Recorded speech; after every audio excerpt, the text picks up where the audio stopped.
And greetings, everyone. We are finally live. Sorry we were a little late. I had a self-inflicted stupidity wound going on there briefly, but we are there. So, Dizzy, good to see you. Let's see. A lawman may eventually be involved. Sticks has his camera off right now. He was looking like he was in the witness protection program, so we got him changing his background and lights and all that happy stuff. But so we'll get going here pretty quick. So while the original lawman to our show is not here, we do indeed have an Arizona State Trooper lawman with us. Former. Well, you know, and then once a Marine, always a Marine. Oh man, yeah, great family, beautiful family. So once a trooper. if they would let me stay in the DPS family, I'll be more than happy to keep that coat on. You know, right on. But you had to go through. There you go, much better. You had to go through the police academy like everybody else, right? It was a get to. It wasn't a have to. They okay. And then all right. Well, we'll talk about that then. Yeah, dude. They don't send their guys through the academy anymore. So now you could be working with a DPS air helicopter right now that is fully flown with civilians and operated and staffed by civilians. It's a little bit different. Yeah. And you could. Okay. I know how all three of our brains are working right now. Like that could create some logistical nightmares in the future, right? I mean, you're carrying around firearms for a reason. You know, you got a set of handcuffs for a reason. But helpful to have everybody on the same sheet of music. Hello, badass. Welcome aboard. All right. So I'm going to quit chewing in everybody's ear as I reset the timers and get ready to take us live. I think we're going to record new lips. We're going to try and record 2 shows today, everybody. The one thing I didn't do yet. Darrell, could I get you to give me a 5 count, please? 5, 4, 3, 2, 1, 0. Perfect. Sticks? 1, 2, 3, 4, 5. Okay. Even with your volume all the way up, you're still pretty low. So just be conscious of that and shout into that mic like you got a bear. Oh, bite me. No, you'll be good. Not too worried about it. All right. And there we go. Oh, funny. Are the cops interrogating Sticks under a hot lamp? No. So I have been bitching at Sticks since he came on that he's in the witness protection program. He was as dark as the chair behind him. Trust me.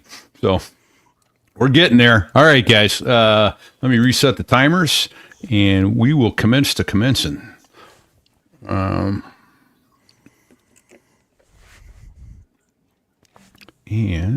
okay, notes. Oh, stop. I'm going to try. It changed my notes. Son of a bad word. Where did my show notes for this show just disappeared on me as soon as I reset the timer? Sorry, give me a second.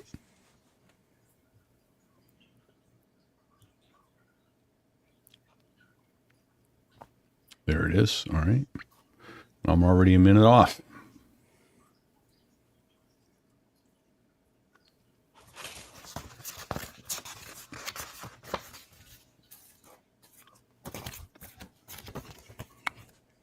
Here we go. And media.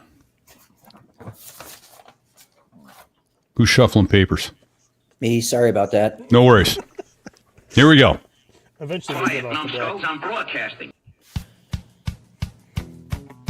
This here is a true story about crossing the pond at night in the world's smallest cockpit on the tanker through the weather. Oh, and to the tanker crew who did that. Thanks a lot. We really appreciated that. I'm just kidding. No, I'm not.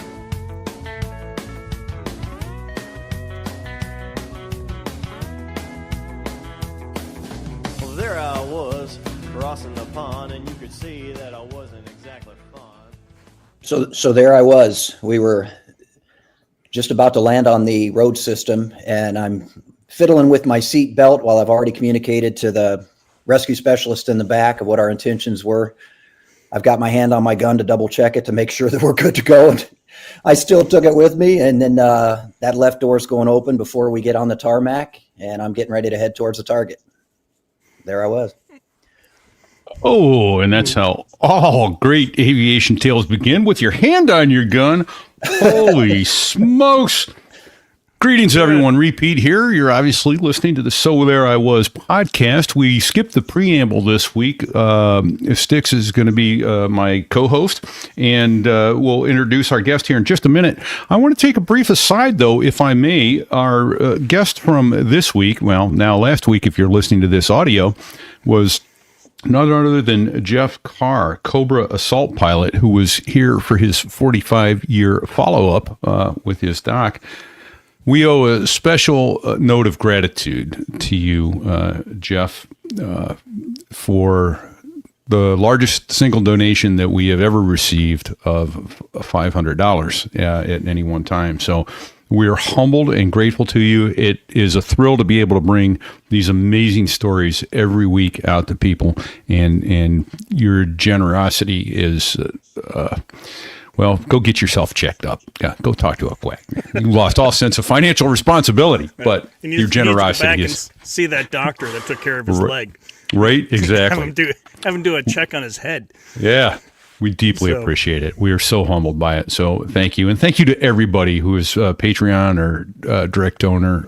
We are humbled by your generosity and the ability to keep bringing these shows to you.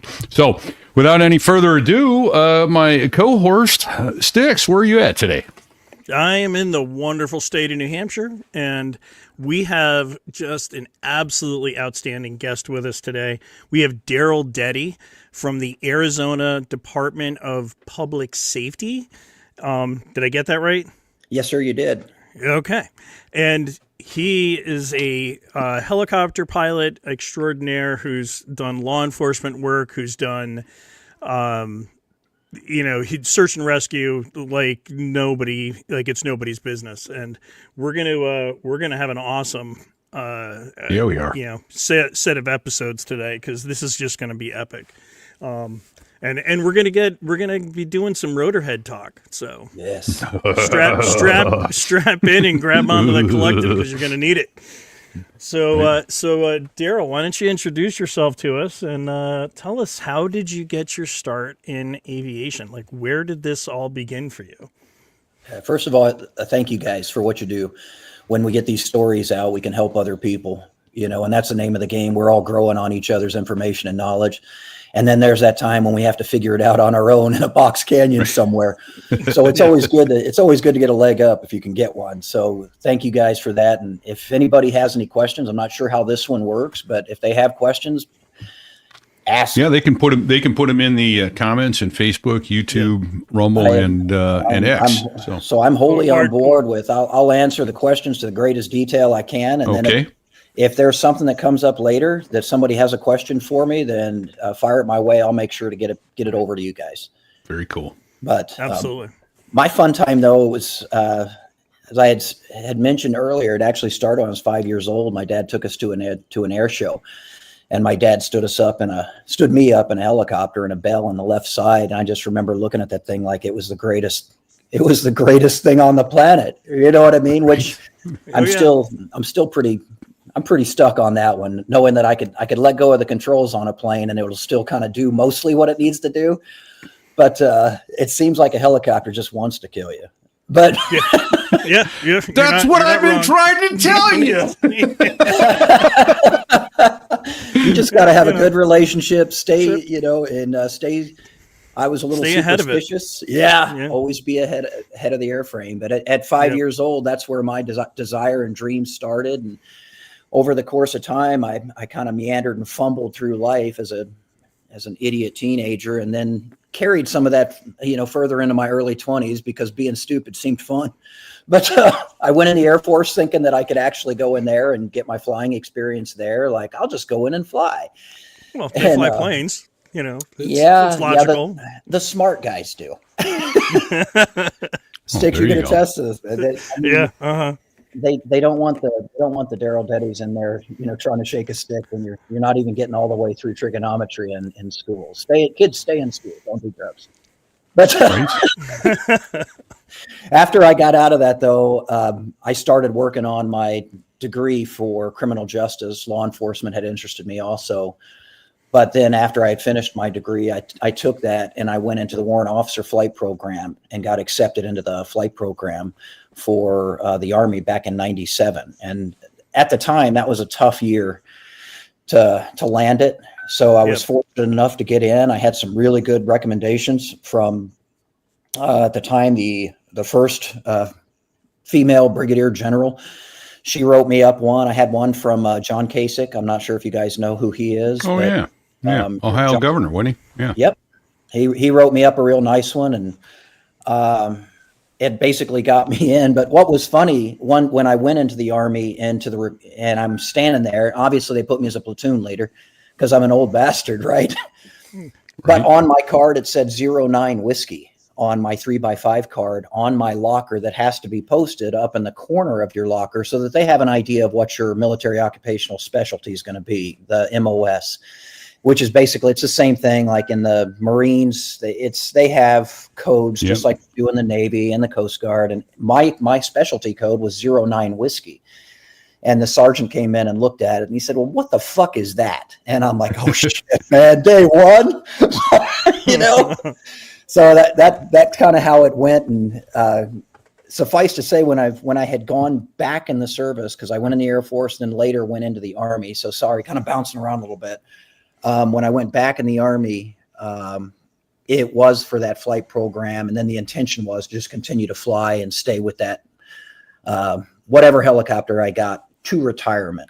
And it didn't work out that way, but the warrant program was phenomenal. The people that I got to work with were phenomenal. The assignments I got to, Colorado Springs, Bucks Army Air Force. We went to Texas for fielding. We went to, sorry about that. These things do happen a little bit in these, amateur hour, but it's okay. It's all good. Nog's not a professional broadcaster, man. Relax. man, You'll be fine. show you That's fine. It is what it is. But ended up doing a lot of fun things, like between Colorado, we fielded in Texas. We went to Irwin one time. And then the only deployment I really had, even though I was in during OIF and Desert Storm, both of them, in the Air Force from 88 to 92, when I was in, I was assigned to an avionics repair squadron. So I was a spark chaser. I actually repaired electronic components, mostly navigation systems, autopilot systems, when I was in the Air Force. And I did not like that at all. So after I got out, that encouraged me more for that degree. So when I went back into the military and got into the Army in 97, which I was in from 97 to 04, it was all aviation, which was a blast. But having said that, we just went to Bosnia. We did S-47, Stabilization Force 7, and that was it. On September 11th, 2001, I was actually on the tarmac getting ready to go for my first flight with my instructor, because I was getting ready to go through the instructor pilot course at Fort Rucker. And man, what was weird was, like, you're looking at that wall of helicopters coming through aerial checkpoint, coming back to Fort Rucker, and it's like, what in the heck is going on? You know what I mean? In the flight of the Valkyries in the background, dude. It was like, it was awesome, but it was confusing at the same time. It's kind of like I was going to say it's kind of like your first wet dream, right? Yeah. I don't know if we can say that or not. No, you're good. You're good. You can say that here. But you're looking at this and you're like, Jesus, man, like that's what it looks like when there are 30 plus 58 Alpha Charlies coming back to a resting point. But back to Mother Rucker.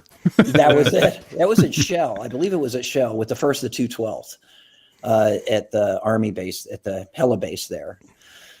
But for those who are curious, like, did I see combat? Did I deploy in combat during the Air Force? No, I didn't. I was in a repair squadron. They picked 2 senior airmen to essentially be deployed. And as you can imagine, I know this might sound weird for those who've not been in the service, but when you go in the service, deployments are actually, it's a badge of honor. So most guys will fight to get the deployment. Right. So that's the people you're competing against. So for those people who went in the military and they're concerned about raising a gun, I'm not saying you won't. I'm saying that there's a lot of heroes out there that'll stand in front of you, and they'll do that. Right. They'll do that job.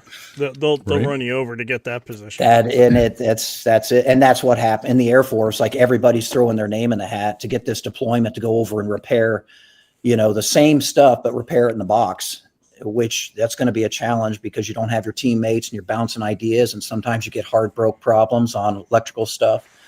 Yeah. But that was the first one. That was, and you said it kind of in passing there. That's one of the things that the Navy and Marines do differently from the Air Force. I don't know how the Army does it. You could probably shed light on it. Is that you said you were in a maintenance squadron, and it's like, that was a maintenance squadron. We had a squadron, and our maintainers, our operators, and everybody, we're all in the same squadron. Because it would seem to me, if the airplane go to the maintenance squadron, now you have to transfer an asset to another squadron, and that. It's I don't know. It just seems screwed up to me that the readiness of the unit should fall on the shoulders of the CO. And if he doesn't have control over the people fixing his birds, how can you hold him responsible, hold him accountable? So, but that's just, I relinquish my soapbox. How does the Army do it? It comes down to, how much do you have in resources? How many, and when you are moving that resource around, what are your intentions with it? For instance, are we going to be repairing bullet holes or a hydraulic line? So when you are in a troop, in a cav troop, and there are 8 helicopters in that cav troop, and let's say that your operational readiness rate is really good, coming in at 80%, so you only have 1 helo out of your 8, which would be phenomenal. You'll have a crew chief assigned to a helicopter, and he will wrench on that. And if there are larger things that need a 2-man job or something like that, they'll come in and they'll help each other out. But this is where I specifically requested, and I was fortunate enough to get it, the 58 Deltas, partly due to their flight time versus wrench time is really, really good. That's a Bell 406 if you look it up. It's a 407. It's a 407 sister ship, but a very, at the time, still to this day, very reliable aircraft. It's been easy to maintain. That's it. That's it. There, we're not talking about twin time here. We're not talking about a transmission that's the size of a VW. You can get on and play with this thing and get it done. So that in that particular case, it worked well for the Army, that single stuff. Now, when you deployed in the field or when you deployed into theater, that all your mechs that were in your troop went with you, unless it was, let's say it was a onesie twosie, like it's a special mission. You know what I mean?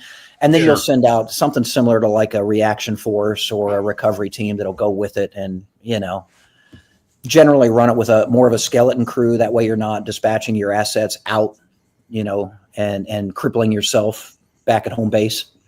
Okay. So that's kind of how the Army plays the game, as far as the deployments themselves are concerned, how many they'll send, and if that answers your question. Yeah. So, but they keep them in the same squadron essentially in the Army. Yes. As opposed to Now squadron. So to think about this, so repeat, we had 52 141 Starlifters in McGuire Air Force Base in Jersey. Right. So we're chasing on all those. And then it was. I love that term. Would you tell people what a spark chaser is? Oh, so it's really neat to be taught about electricity and electronics and electronic components with respect to aviation. The Air Force sent me, and I think it was like a 9-month or 10-month course. It was long, but they took me from not knowing anything except your basic math, and now you're computing, what you need or what a certain circuitry could take, so that when you're in there and you're chasing or you're reading schematics for something that's inoperative, and your lights that registered, and keep this in mind, guys, this glass technology. I was in the Air Force from 88 to 92. glass technology. Steam gauges. They were all steam. So like Yeah. I remember one computer distinctly. It was a test programmer logic computer. It was a TPLC for the autopilot system. It weighed 50 pounds. Oh my God. One computer weighed 50 pounds. But as a spark chaser, in the event that something was flagged on a flight that went bad and they either red slashed it or red X'd it, took it completely out because it was something they absolutely needed in the aircraft, then we would come on board. We would get the flag. We would the debrief from the pilots would kick out into the computer system, and then we would read what the issue was specifically with the aircraft. And then once we got onto the aircraft itself, we'd validate that right up on this huge logbook that has, the remarks section, and this is what I saw, this is what it was doing. And then we'd take that information with what we knew about the aircraft.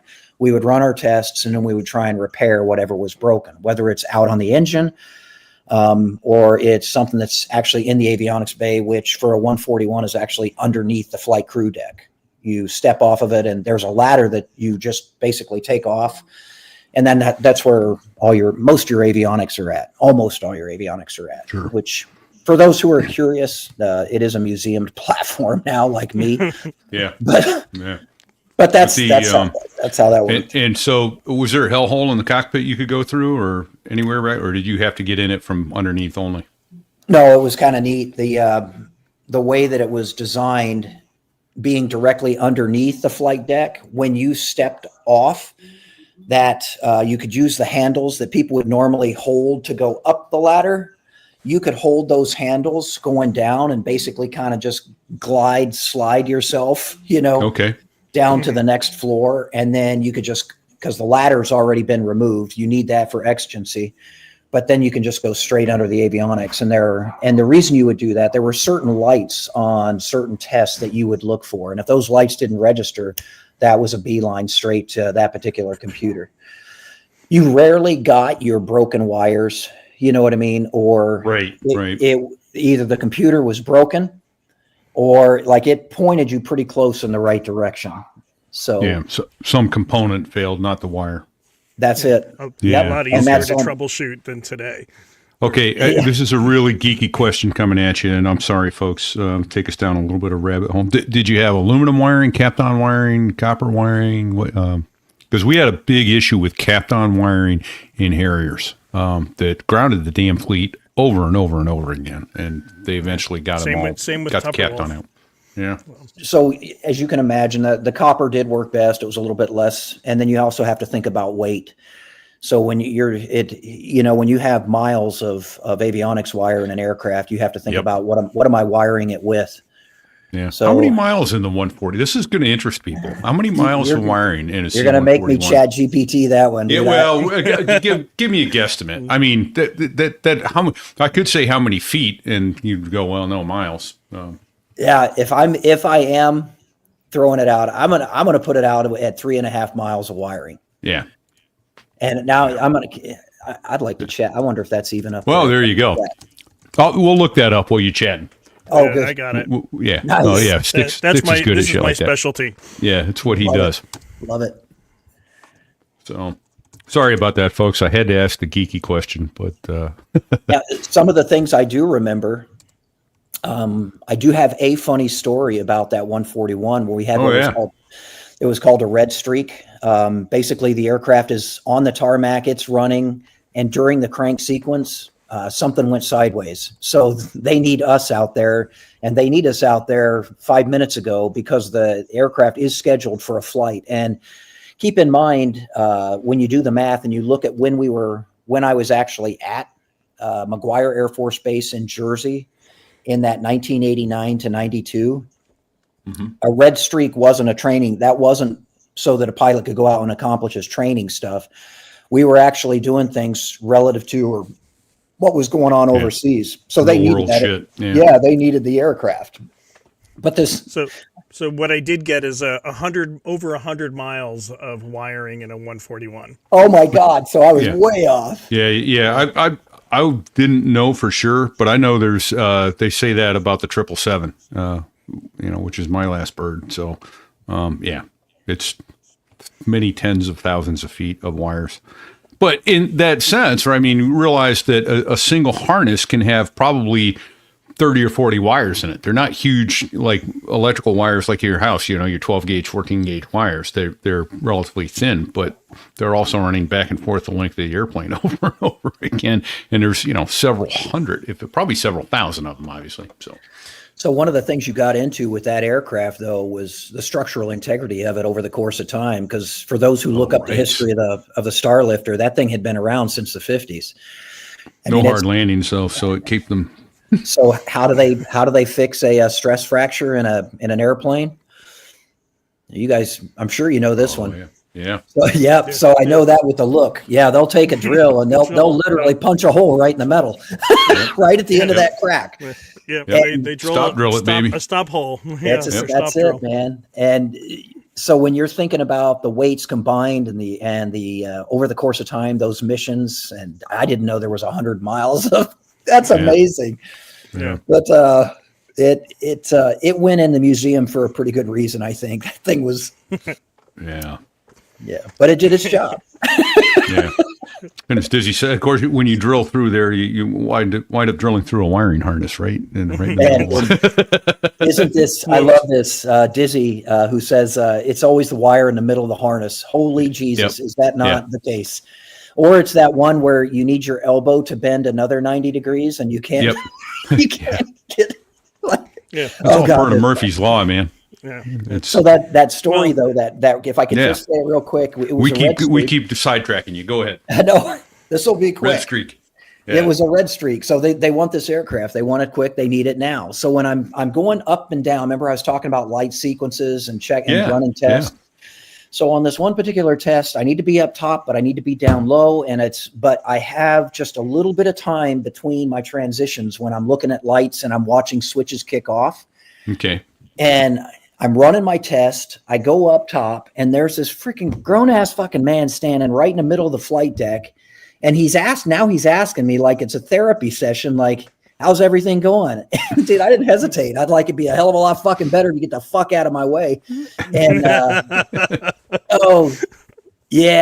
check the rank before you open your mouth. So, 06, 07, dude, tell me it was a general. Thank God. I had a full bird that's standing there and the good thing is I got one that he was a soldier's leader, so he looked at me, he started laughing and he said, I'm clearly in the wrong place right now. It was like, awesome. It's good to sometimes understand that. Yeah. Yeah. Wow. So that's excellent that he he recognized you had a job to do and he was not helping.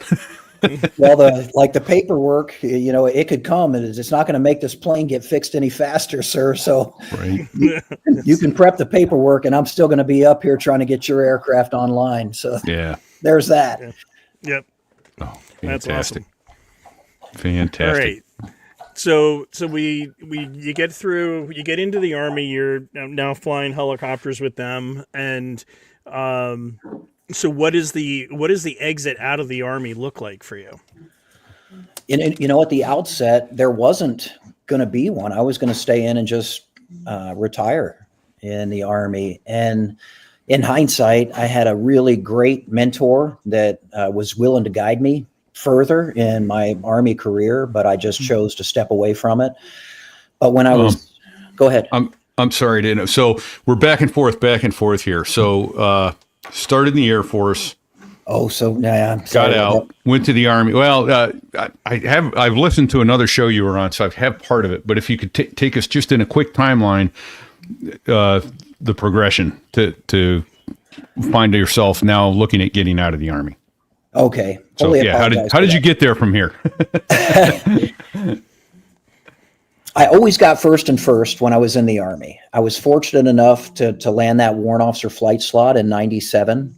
Okay. I was fortunate enough to get my 58 Delta flight slot to Fort Carson, Colorado. So I got my first pick was Fort Carson, Colorado. My first helicopter pick was 58 Deltas. I did that for a few years at Fort Carson, and then I was lucky enough to get the 58 Alpha and Charlie instructor pilot course to Fort Rucker, which put me at the first of the 212th in 2001. Okay. So that's why I was on the flight line on September 11, 2001, and I was going through that instructor pilot course. Okay. So up to this point in my Army career, I had only done Fort Rucker, where for those who have looked into the initial entry rotary wing, they're still doing it at Fort Rucker in Alabama, right there by Enterprise and Dothan, that area, Enterprise. But then I went from there to Colorado Springs. We had those small deployments either to field the aircraft in Texas or for train up in Irwin in California. And then we did the Bosnia rotation. Then I came back from that in 01, kicked over to Fort Rucker in 2001, and I was there in Fort Rucker in Alabama from 2001 to 2004. In my last year at Rucker, I was the standardization pilot for first the 212th.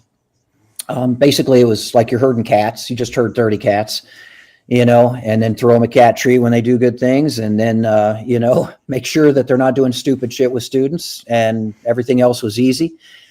An older pilot, great guy named Bryant Fontenot, though, he actually offered to put me in Directorate of Evaluation and Standardization. He wanted me as a DES Army training pilot. And guys, Sticks, I'm not sure where you guys were with this, but always studying, every night studying, and I don't mean like, I think I'll sit down for 15 minutes and look at this. No, I mean like every night. And I couldn't hold that. I didn't want to hold that level because when you guys know this, when you are a representation of standards for any military unit, and in this case would be all of the Army, you get into that game, you get the diverse personalities that you're going to reach, the ones that are scared to death of you because you're in DES, or the ones who literally just read the book 5 minutes ago and now they want to challenge your knowledge. We know who I'm talking about. Stump the dummy. Oh, yes. It's like, we're not getting anything done here. But having said that, you still want to hold the edge. Right. And as I was watching some things change and I'm watching some of these deployments, the constant rotations and the kicks in and everything, the rotation didn't scare me in the least. It's a rotation. And like you guys, maybe you'll interpret from some of the stories that I tell that I'm not a coward. You know what I mean? It's just that at the time, like I wanted to get out of the military and I really wanted that search and rescue platform. So when I was in my last year with the Army, I actually queried, I posited with the Coast Guard opportunity for an inter-service branch transfer, and they kicked me off and told me to go away. And I'm like, man, because now if we're talking about what I would have done, absolutely loved the Coast Guard mission. To this day, love the Coast Guard mission. The way they treat people, the expectation of standard is, and this, I ain't throwing shade on other services, but I'm coming at this from an aviation standpoint. But when I look at the crews and I've talked with the people that have been in the Coast Guard, holy crap, man, they're dialed in. Like we had a lot of prior Army aviators that had came to the Coast Guard, and which also created a little, at times, I think sometimes a little bit of controversy, because now all of a sudden they're coming into the Coast Guard, which means, do they get their gold wings? And, so they actually, and there was something like, okay, do you have to go out to the boat and actually make a landing on the boat before they get their gold wings? Yes. Right. And that's actually is a thing. Yeah. But I'll be honest with you, it had nothing, and I know it's been said, but I'm going to say it again here. It had nothing to do with you, and it all has to do with the needs of the service. And it's at the time, did they have that need for aviators, and they probably had all of their billets filled, and you just weren't the right guy at the right time. But you were certainly you were the right guy, but not at the right time, is what I should say. And we would have been privileged to have you. I will say that from my perspective. So to tie into that, and thank you very much for having said that. There are times when it literally is a needs. So years later, I'll go back to that part, but years later, I reached out to the 305th Special Forces Rescue Group, and I was fortunate enough to talk with the commander of that unit. They're down in Davis-Monthan, and they're flying around in the 60. But their mission is unique in that they're able to actually accomplish in-flight aero refuel in addition to the hoisting and the SF mission. Like, it's a freaking phenomenal mission. Right. One that I would have loved to finish off the career with it. Right. And I'll tie that stuff into like, when did I ask for this and why and Sure. stuff like that. But I ran into a PJ on a mission that we were working on, a pararescueman, parajumper, and he put me in touch with his captain. The captain and I started talking. The captain honestly was just, hey, we would love to have you on board. You're going to be one of our most experienced hoist rescue pilots, which at the time, I think we had 6 years or something of hoisting time. So I was wholly on board with it and wholly into the mission. I mean, it's a badass mission. But when I went to the hearing portion for the Air Force, and, you know, I'm 30% deaf just from working around jets and whatnot. And they told me, we are not waiving. And again, Sticks, this ties into what you said earlier. If they really wanted you or really needed you, they'd take Right. you. They'll make an exception. Yeah. So in this Yeah. particular case, this is the second case where they pretty much said, go away. But to go back to that, holding that edge as an instructor, and for those younger guys that they're meat eaters, they want to get out there and do that. Hey, brother, hold that edge. You know, it's going to take a lot of work, and don't be ashamed if you do get surprised by that guy that's out there. He may be the trickster. He may be the one that's like trying to call you out to see what your knowledge base is.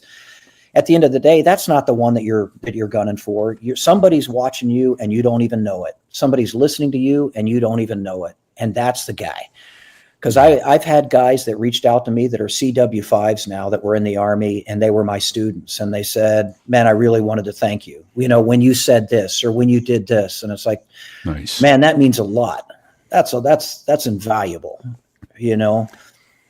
But the edge is too much, man. That's why I got out.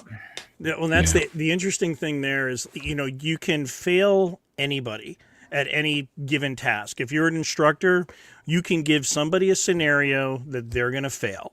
Yep. And, you know, I've, you know, as most people know, I transitioned over into the medical world. You know, there's advanced cardiac life support. I can give anybody a scenario that they're going to fail. But it's not about that. It's about, how can I build them up so that when they're confronted with a challenging situation, that they're ready to respond to that, you know? And that's sort of, you know, it's about building and growing those people. And I always looked at it as a sandwich. You know, you find the thing that they didn't do right, you give them the advice, but then you point out the positive thing for them so that you keep them motivated so that they keep moving forward. And, you know, that's just the formula for like good correction, good leadership, good development. And, you know, so, you know, spot on. I totally on board with all that. Yeah, excellent. With respect to the sandwich method is something that pays dividends, especially when you know, as you teach or even as a senior, you start to get some time in the cockpit. How, you know, even facial gestures, a guy's going to look at you when you got a guy that, let's say he's got 10 years of flying time and he comes in and you're the guy that's in the seat and you're going to take him through orientation. You know, the simple gestures, the simple looks, the smaller things. And that guy, what you might have thought, this is insignificant, that's going to make that guy more comfortable, which in turn could make a better psychosocial environment for the cockpit itself.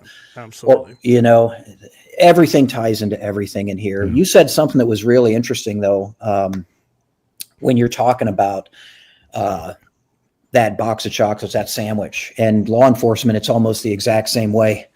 You know, as you continue to garner experience, it's pretty cool. That's why I never got the guys who, you know, think that they're going to teach you something by being dickheads. You know, that's.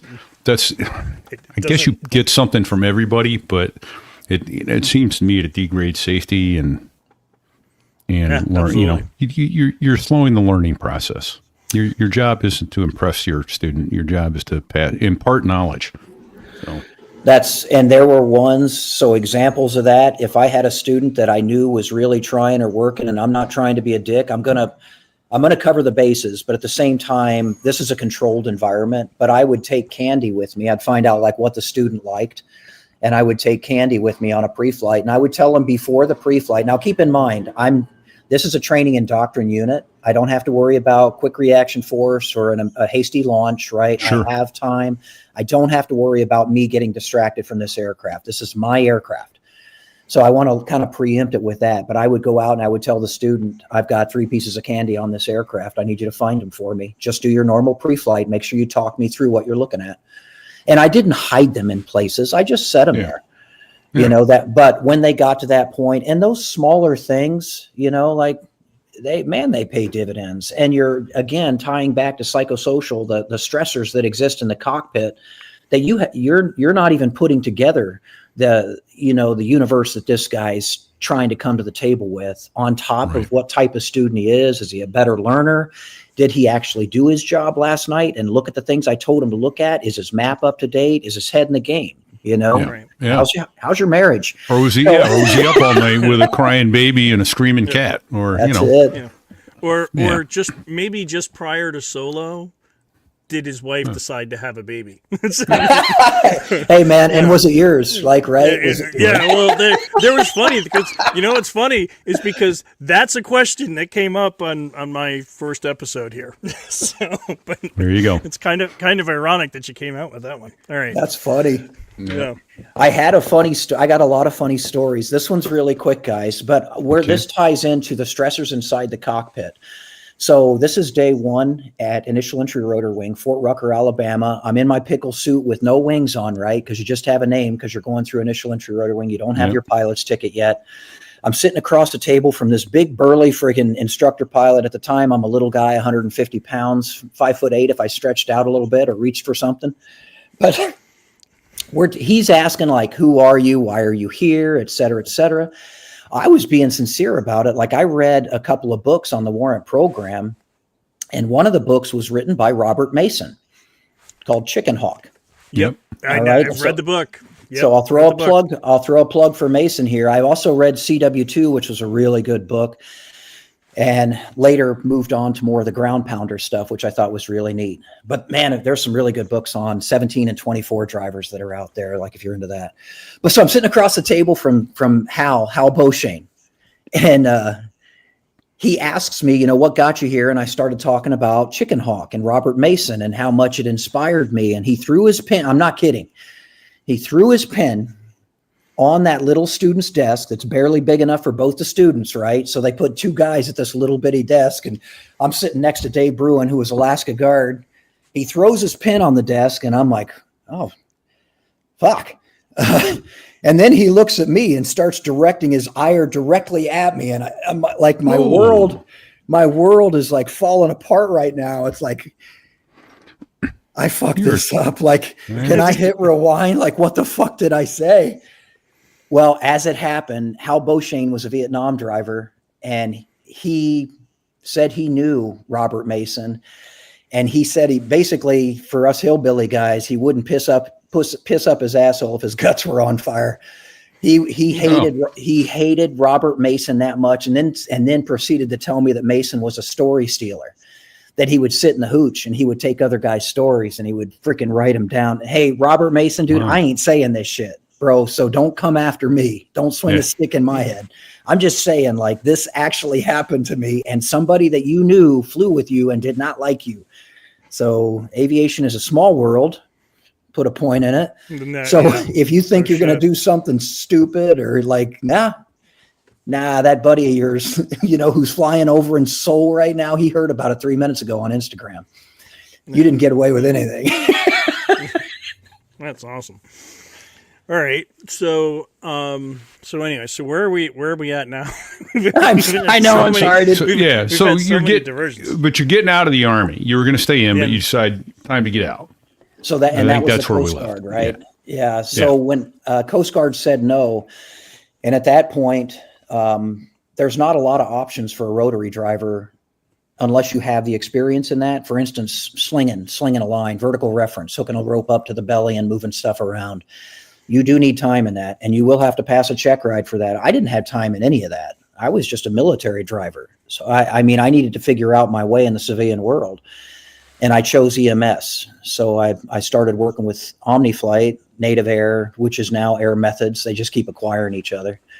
And I worked with them for 4 years, but 2 years in, I realized and guys, I ain't throwing shade on the trade or the job, but if you're an adrenaline junkie, don't do EMS, don't do HEMS. Don't do helicopter EMS. You're not going to see enough of what you want and need to see to excite you. So that's why I encountered one of the pilots one time on a multi-ship that where we all had to go to the same ER.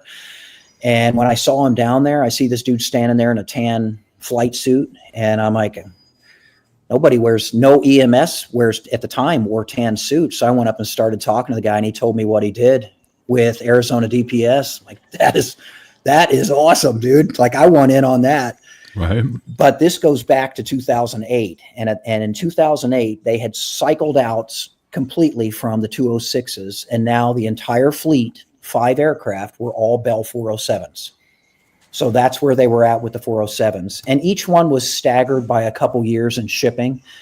So if you guys recall, like at the time, that aircraft would have been start to finish to get it manufactured and put out to a unit is about $2 to $2.5 million. That's the Bell 429 picture right there. Wrong one. So, there is. I do have a picture of a 407 in here. So it's essentially a beefed up Jet Ranger, right? That is it. Yeah, it's 687 shaft horsepower on that with a single engine Rolls Royce, the 6.7 to 1 tail rotor to main. I think that's generally customary for revolutions per minute between the tail and the main. 4-bladed system, very small chord though on this aircraft. So when you're thinking about the leading to the trailing edge, the chord doesn't have a lot of meat. Tell people what the chord is, please. So from the leading, you kind of did, but if you tell why that's important also, please. Oh, this is great. And I'm not going to go into the components of the lift equation, but this actually ties directly into surface area associated with the lifting surface of both a helicopter and a fixed wing. So in an airplane, a lifting surface is the propeller. In a helicopter, the lifting surface can be either the anti-torque rotor, tail rotor, or the main rotor. And on that, you have surface area. So you have from the leading or the frontmost portion of the blade to the trailing edge of the blade, that's measured in a mathematical, and that nose to tail or leading to trailing edge is called the chord. If you drew a straight line straight through that chord from start to finish, and that is called the chord. The span would be how the entire length of one blade on one side stretching all the way across to the blade on the other side, and that entire length would be the span of the blade. So that was for the 407, the span was coming in at 36 feet, I believe, maybe 35 feet 4 inches. It's right at the 36 foot mark, and it's right around a 40 foot aircraft in length. Okay. So those are your measurements. The footprint is really small, so that the thing can get in a lot of tight spots. Bell 407 has the rotor diameter of 35 feet. 35 feet 4 inches. Yep. So and the tail is relatively small also. So remember what I said about the span and the lifting surface, and that translates into the capabilities of it. So if my chord and my overall lifting surface on my tail rotor, my anti-torque rotor is small, that's going to limit the amount of winds that I can actually take laterally or feeding into that tail rotor. Sure. Okay. So you can. So the coefficient of lift of the Bernoullis on the tail rotor divided by the counter rotation of the. Well, there's a lot of complicated shit going on there. I'll just say it that way. Well, you actually got coefficient of lift actually is one of the 4 components of the lift equation. Right. Yeah. And and then angle of attack and stalling, and also there. And my favorite one is, and Sticks and I have talked about it before, is row. There's that. No, it's there's the phenomenon known in rotary wing aircraft is a retreating blade stall, where you're going so fast, the wing now stalls because as it's going back, that rotary going back. Yeah. Now runs out of airspeed and stalls, and you flip over on your back and die. So for those, but only once. You did you don't have to worry about landing anymore. Right. So, I mean, that shit's terrifying. And Yeah. Well, no, you have to know where you are in the envelope and stay within that.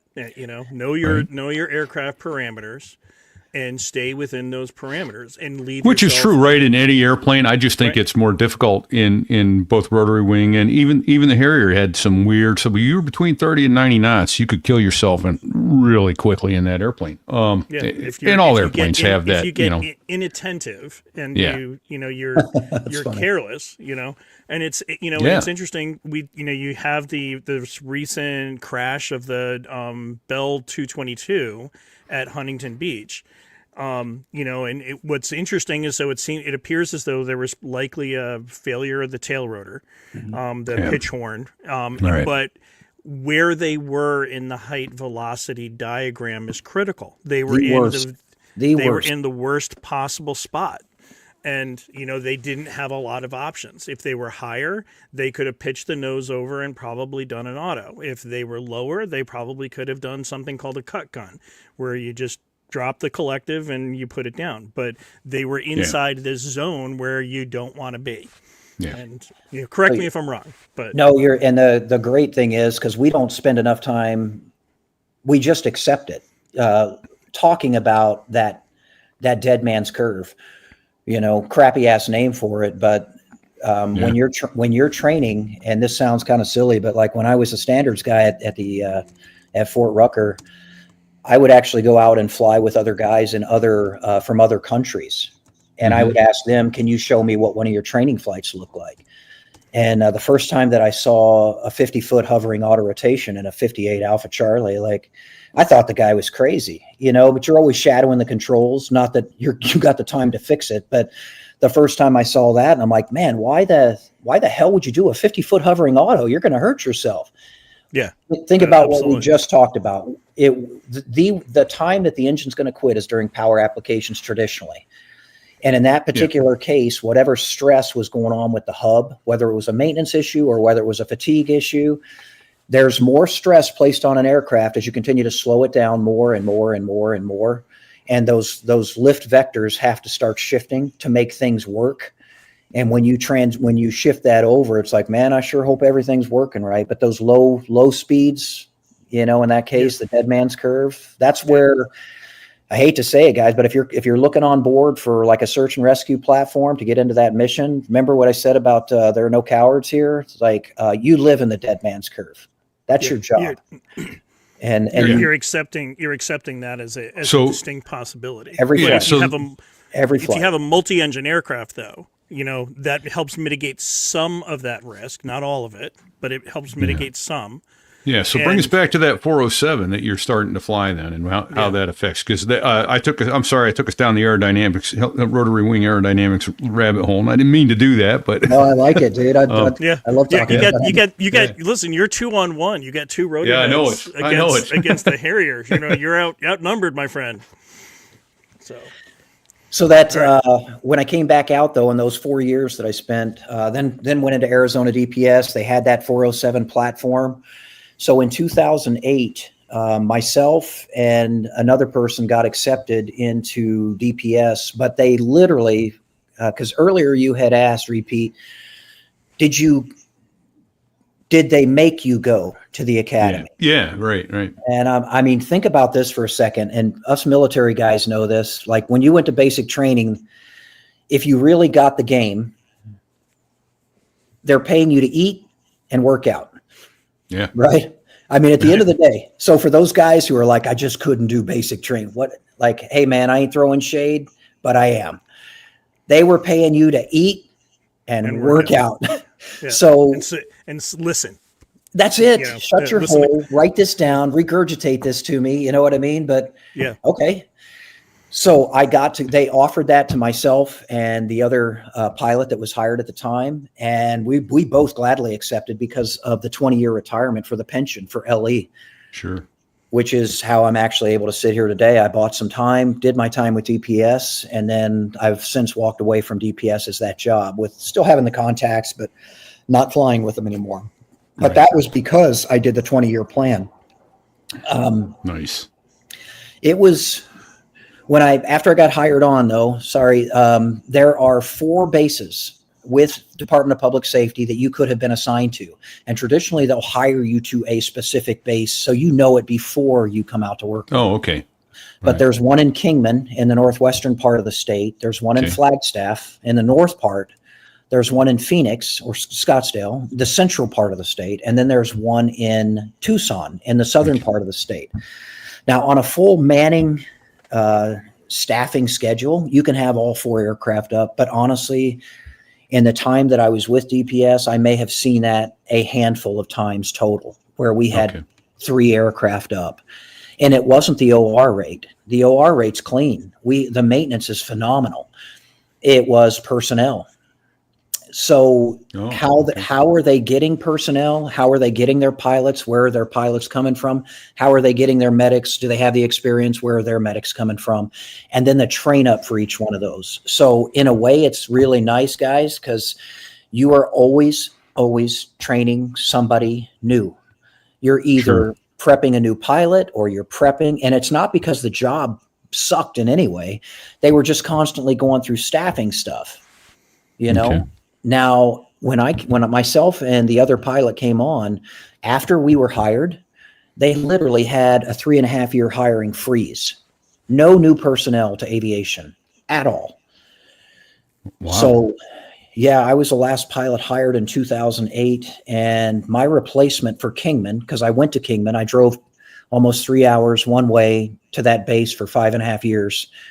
That should be a testament. That should be a testament to how much I love. You're committed. How much fun you were having, right? Yeah. And the guys up there, you hear guys talk. They write these books, unit books, right? And they're the essentially no shit. There I was, books in deployments or things like. And one of the things, it's a recurring theme that you will find across the board with areas where you are in a situation where the family melds, and in DPS, the family melds at that point, and you don't feel like I have to. You feel like I get to go work with these people. And I was lucky enough to work with older guys, that kind of showed me the ropes. And hey, I know I'm a medic, but I'm going to tell you, don't do that. Yeah. But and there's stories as to why some of the guys did that, but it was I get to work with these phenomenal guys. So 5.5 years, long time in Kingman. When my replacement showed up so that I could actually start training them, I was pretty relieved, as you can imagine, because my commute's going to go from almost 3 hours and it was going to drop down to 18 minutes one way. Wow. No, So- that's huge. Yeah. Ended up after Kingman, I came down here to Phoenix, and that's where I finished up my time with DPS, was in Phoenix with that closer commute. While we were doing that, though, they went over in 2017. They went over to that 429, and you showed a picture of it with a twin. So for those people who are curious, and I saw that post earlier, BDS. You can do anything once. Yeah.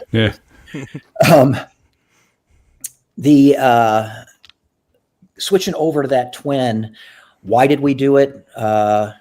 It was that hoist with a twin. You had mentioned twin engines, and if one quit, but there's some misconceptions about that, especially in helicopters, because you'll hit a limiting factor, the capabilities of that single engine to carry it in Right. that particular environmental condition. So your dead man's curve that we talked about before, those twin engines didn't save you. That one engine isn't going to give you the flyaway that you need. Not with the job Right. that we Well, did. so, and I'm not saying that it is going to give you the flyaway, but it may give you a single engine capability to put the aircraft down in a controlled manner, and that's the difference that I see, and that's what I experienced, and that's where you and I are on the Yep. same page.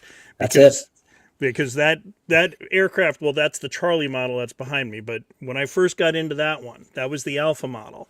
And that was the LTS 101, and we were underpowered, and we didn't have, you could, if you were lucky, you might be able to put yourself into the water in a controlled manner if you crapped an engine over the water, but yes, you're not going to fly it away on a single engine with a helicopter, especially at the density altitudes that you're operating.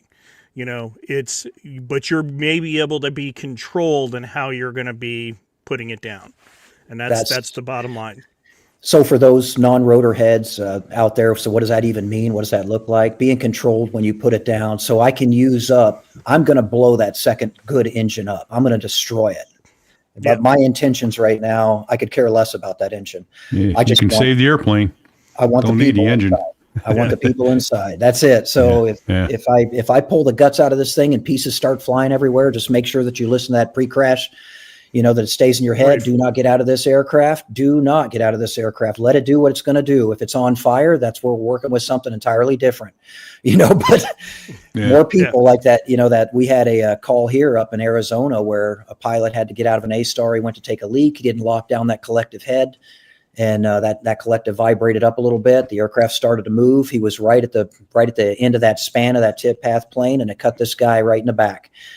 So we just, and in honor of Bruce Harrell, who literally his day had just passed the other day.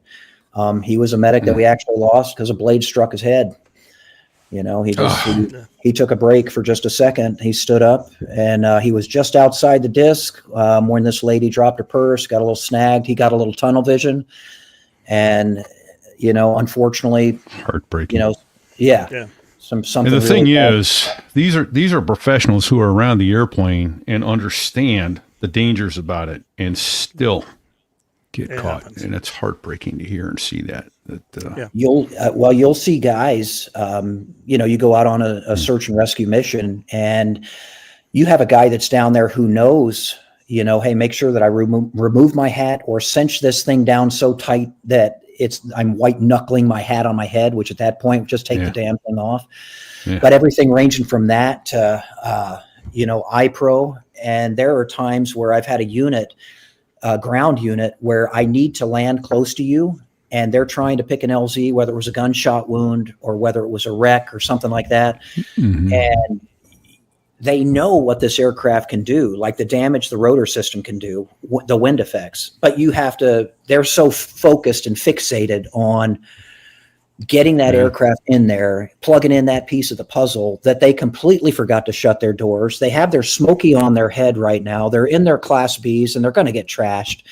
So you just make another turn outside the LZ, reach out on the radio and say, hey, brother, it's going to get dusty. Or, I don't like your LZ. I'm going to scoot it back just a bit. Or call in fire and wet down the LZ, and utilize that technique. But the one thing I don't want to do, I don't want to trash that trooper's uniform. And maybe he's tunnel visioned right now, and he's just not thinking, just give him a friendly reminder like, hey, man, you want to climb in your car for a sec? We're going to shoot this approach in, Okay. But that gets into that. It's going to get messy. Yeah. And that's that tunnel vision that it can happen, even like that pilot who just literally, we just witnessed this unfortunate crash. We, as rotor heads, we know exactly what happened. Exactly what happened and exactly what you need to do. But we have the luxury of our living room and our computer and our coffee and no stress and slow motion and this guy, like, you need about 3 to 5 seconds to process and take in that information, and then another 3 seconds to act on it, and then 3 seconds to implement it. It's so we can easily call this the Sully curve. This the Sully curve. Yeah. Because they were, those testers and the engineers, they were all convinced, like you could have gotten this done. Right. Well, no, factor in the freaking Sully curve. What's the human, there's a reaction time. Yep. That's it, man. What is it? And probably the 5 stages of grief too, oh, this isn't happening. That's it. Yeah, there's that moment of what the fuck am I, and now by the time you've made that decision and you're putting some sort of action into place, it's too late. Yeah. So for those that are curious, I have lost an engine, and it happens that quick. I was on a terrain flight takeoff and just autoed it right into a very shallow body of water. And I had 2 students on board. That was an occurrence. And then I had... was that Army or DPS? Army. I was teaching.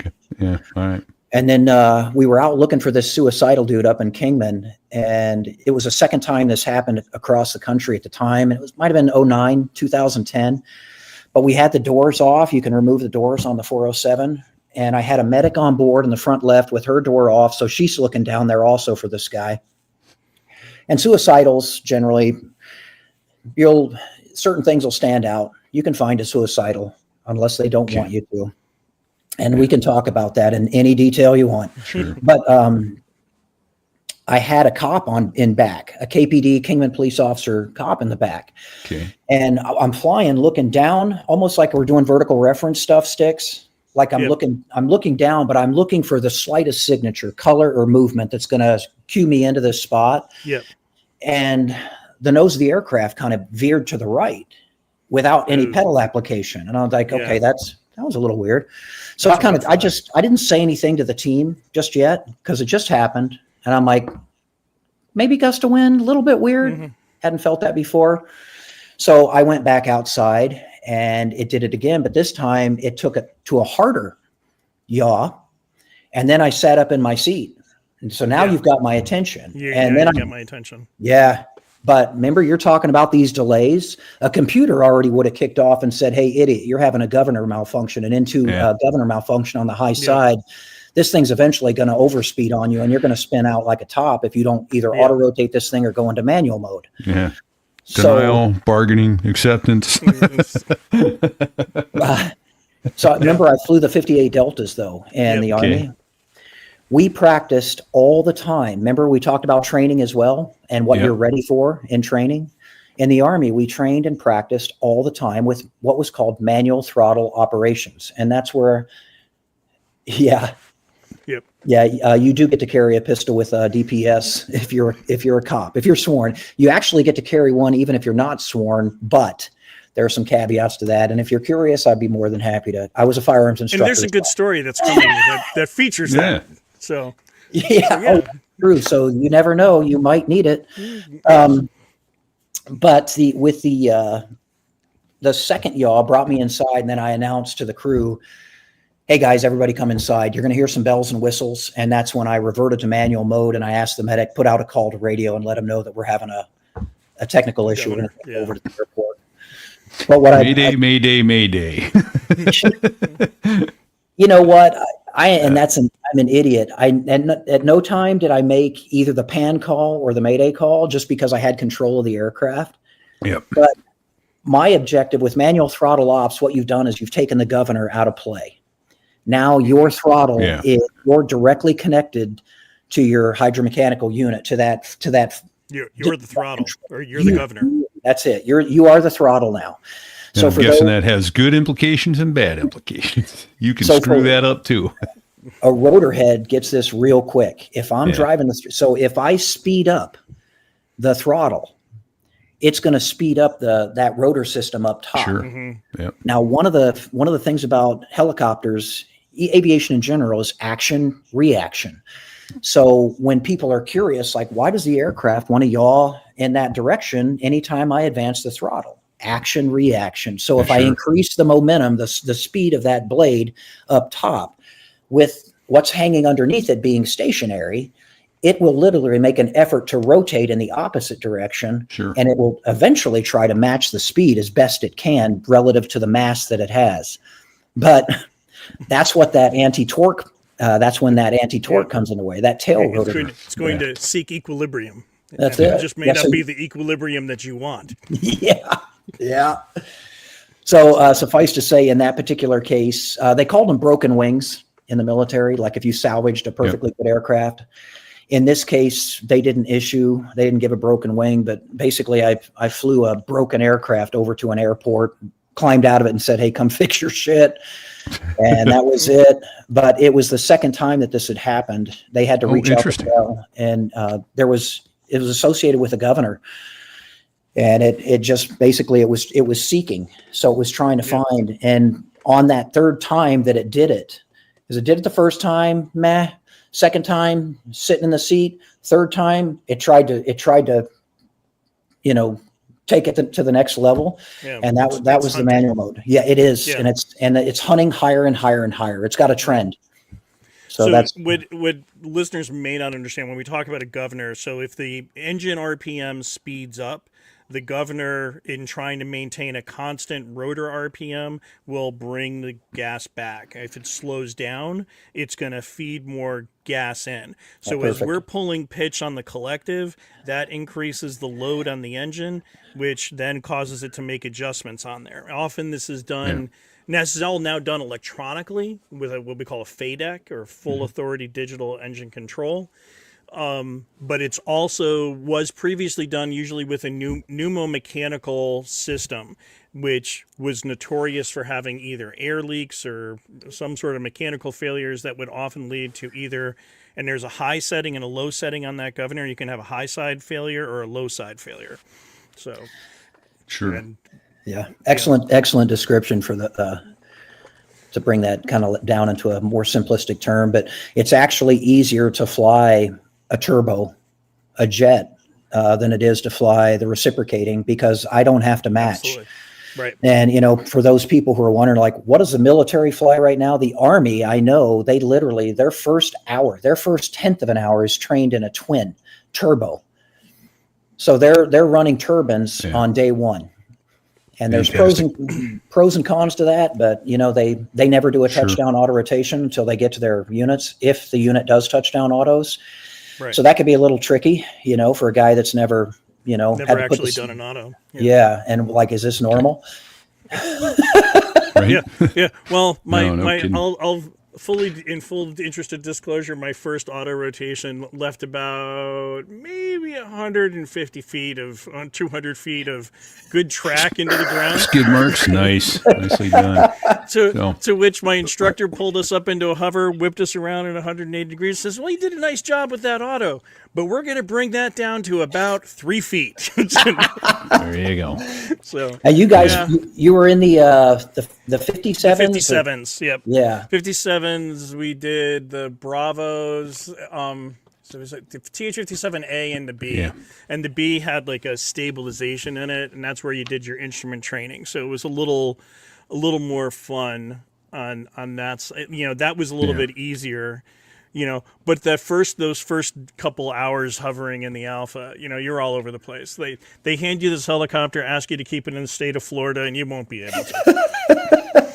Somewhere in there, but well, let's get back to, so you get hired on with DPS. Were you hired on? So you were hired on as a pilot, and then did you fly for a while before you went to the academy? So did you do that right away, or how'd that work? I'll tell you. Let me go take a leak real quick, and I'll be back. Okay, well, hang on. I'm going to pause everything right here. Let's go to the record, and I can't. I'm just going to have to mark the time, so we'll keep recording. I'll be back just a second. Sounds good. So let's see. I can't turn his camera off. I'll mute his mic. There we go. Just in case he wears it into the head like Leslie Nielsen and or what's it? Who was it? Chemo. Who? Just right on camera. Yeah, right so on camera and everything. The other story he told about was interesting. Was the hang on, let me mark. Okay, there we go. Break. Was Air Cav Chris, who talked about getting out of the airplane with it running up in Alaska. Yeah, and then they had to, and then there was a bear running around. They had to get, or it was a moose. It was a moose, wasn't it? Yeah. And they had to get out of the way of the moose coming at them. Yeah, the moose got between them and their helicopter. Yeah, with the damn airplane running still. And it's like, holy, you got out and you walked away from a perfectly good running helicopter? Yep. So, Sorry, all right. So no worries. you're all so good. we're back. Man, I feel lighter.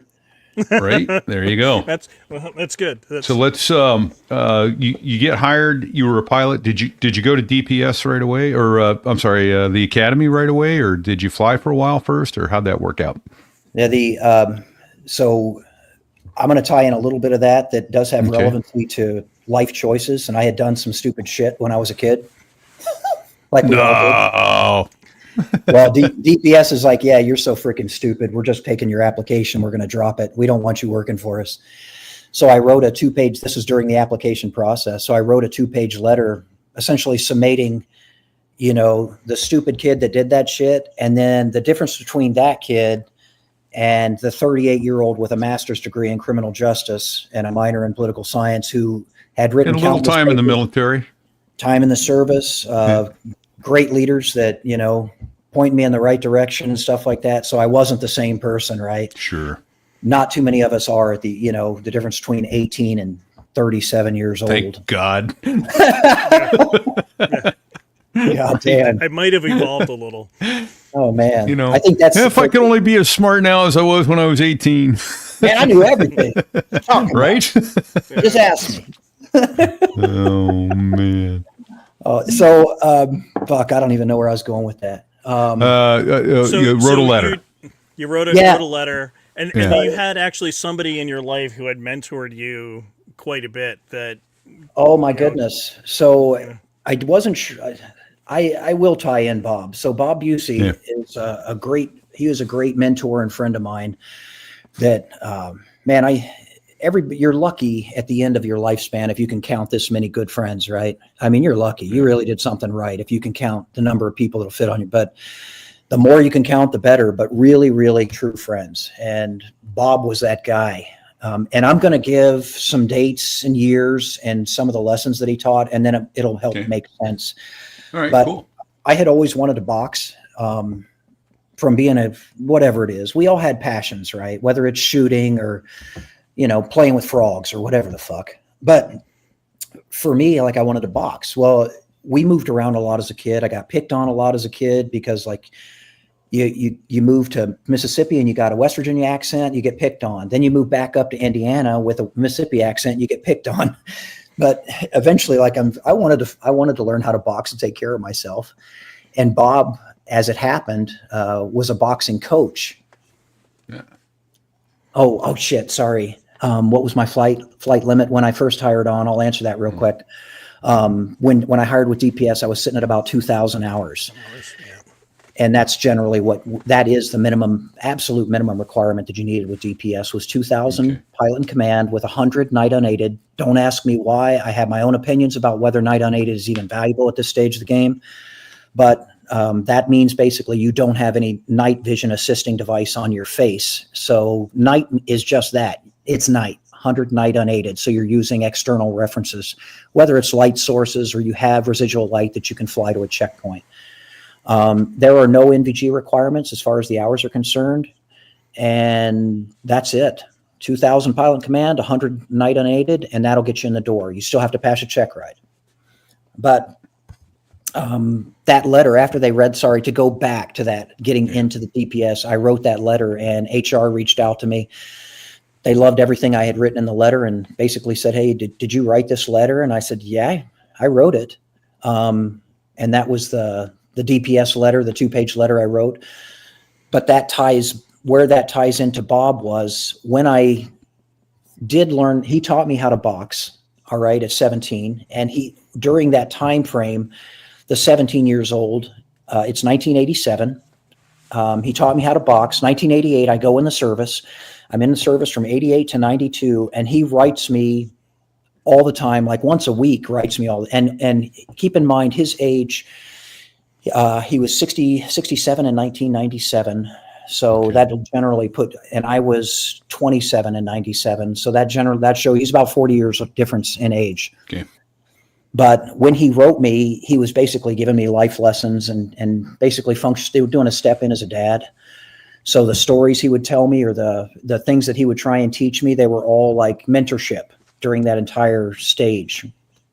Well, in that entire 4-year period, he was essentially my primary contact to the civilian world.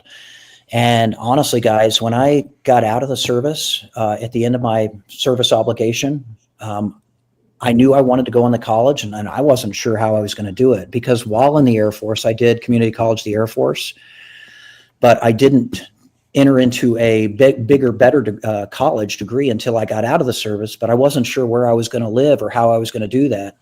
Bob actually offered to take me in and said that I could live with him while I was going to school. So keep in mind, what he knows about me is what he got from me as a student when I was 17 up until I went into basic training about 6 months later. That's everything he knew about me. So he's literally offering a 22-year-old kid the opportunity to come stay in his house for a very insignificant amount of money as long as I went into school and I did school. So when I got out of the Air Force in 92 and I started college, the 2-year degree and then the 4-year degree, he essentially proofread my papers and he helped me write my papers. And he would we'd bounce ideas off each other. For instance, I took a speech class one time and he said, well, why don't you do a speech on the Bataan Death March? And I'm like, what the fuck is a Bataan Death March? And when you ask an older guy that, he's like, he wants to smack you. He wants to knock your head through your apple, right? The older generation. I don't know. How do you not know that? How do you not know? How do you not know? Because you could summate everything in the Bataan Death March. Like, why is the older generation still to this day, assuming some of the WW2 guys are around, why do they to this day still hate Japanese? Read about the Bataan Death March. And I don't hate Japanese. I'm just saying, like, I'm putting things in perspective, right? But he helped me write. And then that writing style that helped essentially formulate that 2-page letter that I wrote to DPS much later in life, long after Bob had passed away. That writing style, that technique, those words that I selected, that was all what he had taught me as I was going through college. So I was essentially utilizing a piece of Bob to allow me to get this job with DPS. So when it came to amount of influence, Bob was like a father figure. He was a coach. If you ever read Tuesdays with Maury, I don't know if either of you guys have ever read. A long time ago, yeah. Okay. Yeah. That I could have written that book, Tuesdays with Maury, because that was, with the exception of me living there all the time, Tuesdays with Maury was about that mentorship and that love and that friendship that goes deeper than, sometimes family.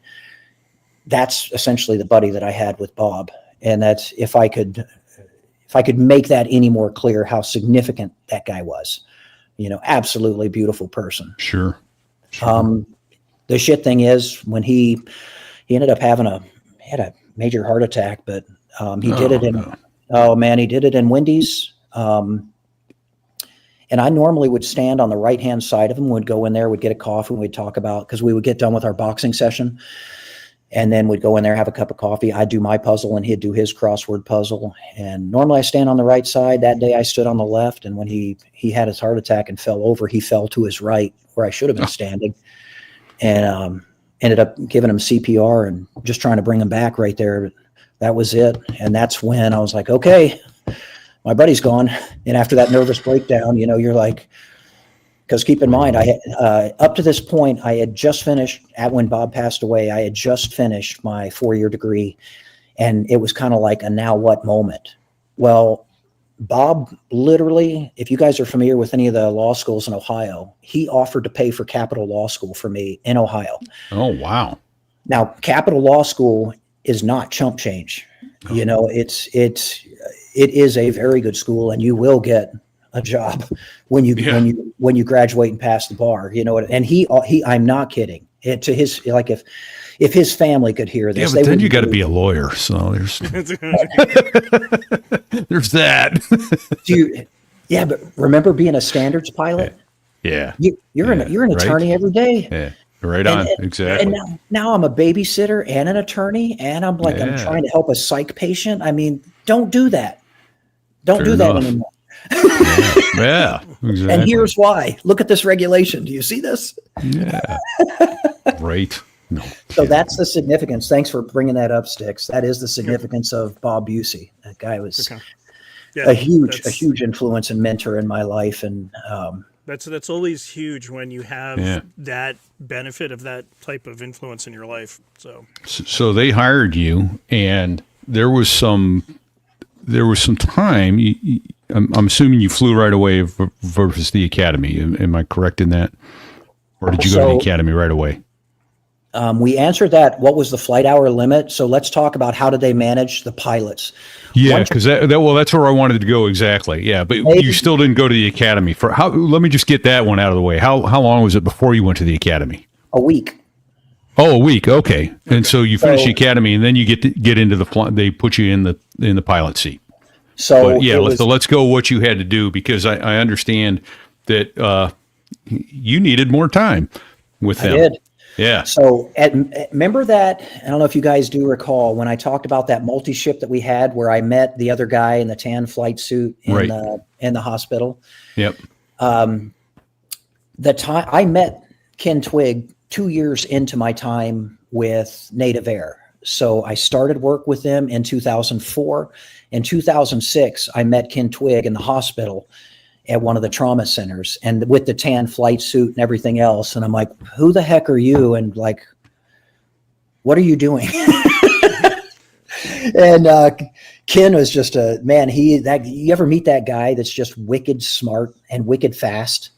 Like that's Ken Twigg. Ken Twigg is wicked quick, and he's funny. But that's when he proceeded to tell me, this is a company that I work for. This is what we do. And I'm like, holy shit, man. Remember we were talking about the Coast Guard and the mission? Yeah. This mission could not be more in line with literally overlap every adrenaline rush that you are gunning for, that you're aiming for. You will likely get it, or you're going to get really close with Arizona Department of Public Safety Aviation. Yeah. You're going to get really fucking close to your limit. And sometimes you will hit your limit. Like I hit my limit a few times where my left leg will start to shake. And there are times that I know I can push through that adrenaline. And then there are other times where I'm like, no, man, left leg shake with hair on back of neck equals bad mojo. So I'm going to go ahead and peel away from that, which, one of the stories that you're going to talk about later, that's what happened. The limitations of the aircraft spiked. Wind grabbed the tail. Remember we talked about the surface area of the tail rotor? The wind grabbed that tail just right. I looked at a limitation. Remember we were talking about single engine aircraft? I looked over, checked the gauge, and it's nope. Hair on the back of the neck, that left leg shaking. And if I tried to scoot in any further to this particular mission, we will rotate like a top, or I'm going to over torque the guts out of this aircraft. It's going to be one of two things, and I'm not about to let this thing spin. So I would end up going in there knowing that I'm going to smoke this engine out. Yeah. So that's when you did what I considered to be the most difficult maneuver in a search and rescue helicopter, which is the 180-degree turn. Those are hard, guys.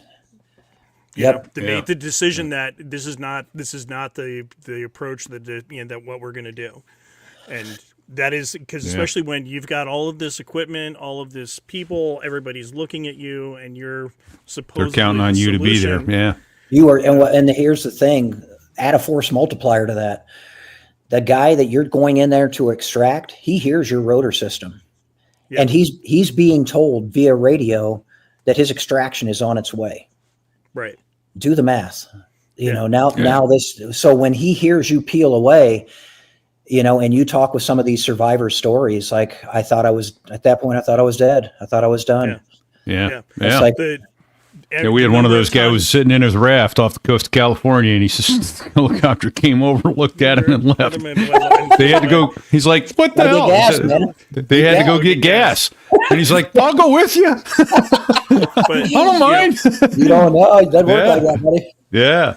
So out of the, I've forgotten what my number, like out of the, so I think there was like 17 lives saved that I'm credited with out of my logbook, and another 20 something lives assisted, but almost all of them said that we flew over them multiple times before we actually got them, especially if we're in search mode, and here's what's amazing. We did this one time.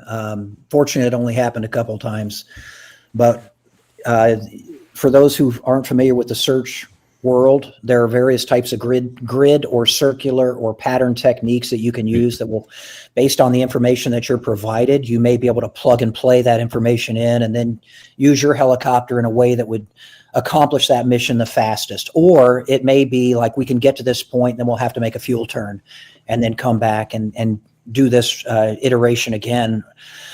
But covering those patterns are critical, and how you're going to get in there and what you're going to look at. But when we would look for certain people and it was a generic search, we know that they're in this 5-mile radius. I would utilize a grid pattern search with cardinal headings and box it. You know what I mean? Yep. And we had one where we flew over this guy multiple times. So when ground finally found him, they asked him, "Did you hear the helicopter?" "Oh yeah, I heard it." "Did you come out to try and signal to wave to the aircraft?" "No." What was the reasoning behind that? "I was embarrassed." Oh man. I have a better one. I've got a better one.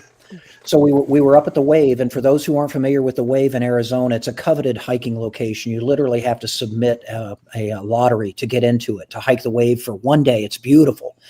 Ansel Adams did a lot of beautiful black and white shots. But we went up to do this extraction up there. It was nighttime. I have single medic, a Bell 407, and we're looking for this guy. And we fly over this guy several times. Well, the Wave has there's a lot of erosion and water manifestation, like erosion manifestation up in the Wave. Okay.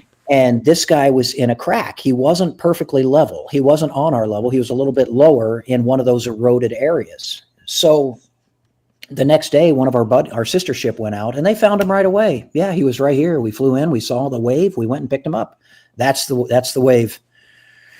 Now imagine, picture flying in that at night, right? Under night vision goggles. How's your depth perception right now? Yeah, not very good.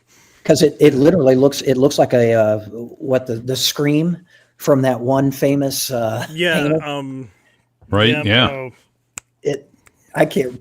Vincent Van Gogh. Yeah, it looks like a Van Gogh, like the wavy shit. So plug that into your brain with a set of night vision goggles on. Yeah. But the next morning when they find this guy, they go in, they land next to him, they extract him. Jeff Lampert goes up to the guy and says, "Didn't you see or hear the aircraft?" "Yeah, they flew over me a lot. I just had no way of getting their attention. All I have is this camera." So and we're all looking at each other like, did that old motherfucker just say he had a camera? Can the camera have a flash bulb on it? Asking for a friend. Oh my God. So yes, the camera worked. Yes, the battery was good. And yes, he could have flashed us, but chose not to because he didn't think. You know what I mean? And in this particular case, Occam's razor, the most simple approach. Explanation is the most Now here's what's funny, guys. You know this. You've seen this. You know that guy was on the ground waving. That dumb motherfucker. Look, no, I shouldn't say that. Block that out. I shouldn't say that. I know what you mean. It always amazes me. See, we've been through various a good bit of training for high stress situations. It's how you become a military pilot in particular. And it always amazes me for instance, I recently saw some video from flooding in Houston in a car going under an underpass and getting washed away. And the driver just kind of sitting there literally looking around like, well, now what? How about getting out of the fucking car? Break your window and get out. Right. It wasn't like it was even going down river or anything like that. It was just being washed. It might have been able to go 50, 60 feet before it was going to be stopped by the bridge abutment. But you're just going, oh my God, why are you sitting there waiting for someone to come get you? So people don't think to help themselves when the world collapses around them. And it's amazing because our paradigm is act. Don't sit and wait for something to happen. Act. Do something. So I kind of get it. I think that's the mode that some people get into. No, and repeat, I'm convinced of this. The people that listen to or watch your show, they're more in line with those who, if they saw something, they would react. Yeah. That's like, if your brain has pulled you over to a podcast like this, there's a 99% chance that you are the guy that would run into the burning building. You just haven't been tested yet. Right. Yeah. You're not the lowest. Or maybe you have. And if you have, reach out, shoot me an email at repeatitsotherewas.us, REPETE, and let's get you on the show. Dude, there's if you've ever read John Steinbeck's, in one of those, he has a story about hubris, pride, and then the challenge of who self is. And in the story, at the end of this old timer's life, he's tested again, and he is the hero that he always was curious if he would be. You know what I mean? And I think it's really neat. And we've seen these guys, not to go too off topic, but I worked with several people in my day that always said, I should have went SF. I could have went SF. Yeah. And Go with that. yeah, I personally do know individuals who've gone through the schoolings. I tried it myself and failed in the 5th week. I was a 13th member on the team, and then they graduated with 10. So, hey, man, I ain't throwing shade. Maybe you can do that. But stop opening your fucking mouth and pretending to be somebody you're not. Show us. Right. You know what I'm saying? Not to get too off topic, but that used to drive me freaking nuts, man. You ain't, you're the hero that you will be when the time permits it to be. Exactly. And up until that moment, you're a fucking chatterbox. Yeah. So it's acta non verba. Deeds, that's it. Not words. Yeah. That's it. And I didn't mean to go too far off, but the other thing that's fine. I was laughing at Dizzy here because one of the things we said, he's like, that's going to leave a skid mark. I thought that was pretty appropriate. Yeah. Yeah, right. With the underwear emoji. Oh, man. Hell yeah. Freak it. Bingo. That's a good one.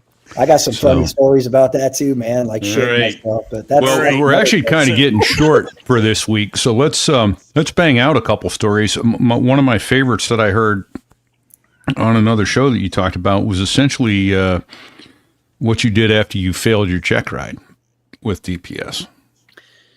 Oh, that the way that and then your next check ride. Yeah. So the DPS ride, what you'll do is you'll fly with a senior pilot traditionally at that base or a training pilot at that base. Well, when I took my first check ride with DPS, I was heavily reliant on a Garmin 296, I believe it was. It was a flight computer. I was relying on it. I wasn't fully comfortable with the glass that we had in the aircraft, the steam gauges in the aircraft. So I was kind of reverting to that. I was slow to get it, and I completely busted my first check ride. Just blew it. And when I went out at the end of that ride, it was like, what a fucking idiot, But some days you're the windshield, some days you're the bug. And you know what? What's funny is even after you do get online with the program and become a line pilot, there still may be that day where you ride the bull, and there may be the day that the bull rides you. It all depends on how are we working at that day. But so I went back for retraining, did the retraining process, threw it, and my trainer threw in some more stuff with me to make sure, like, hey, we also do this.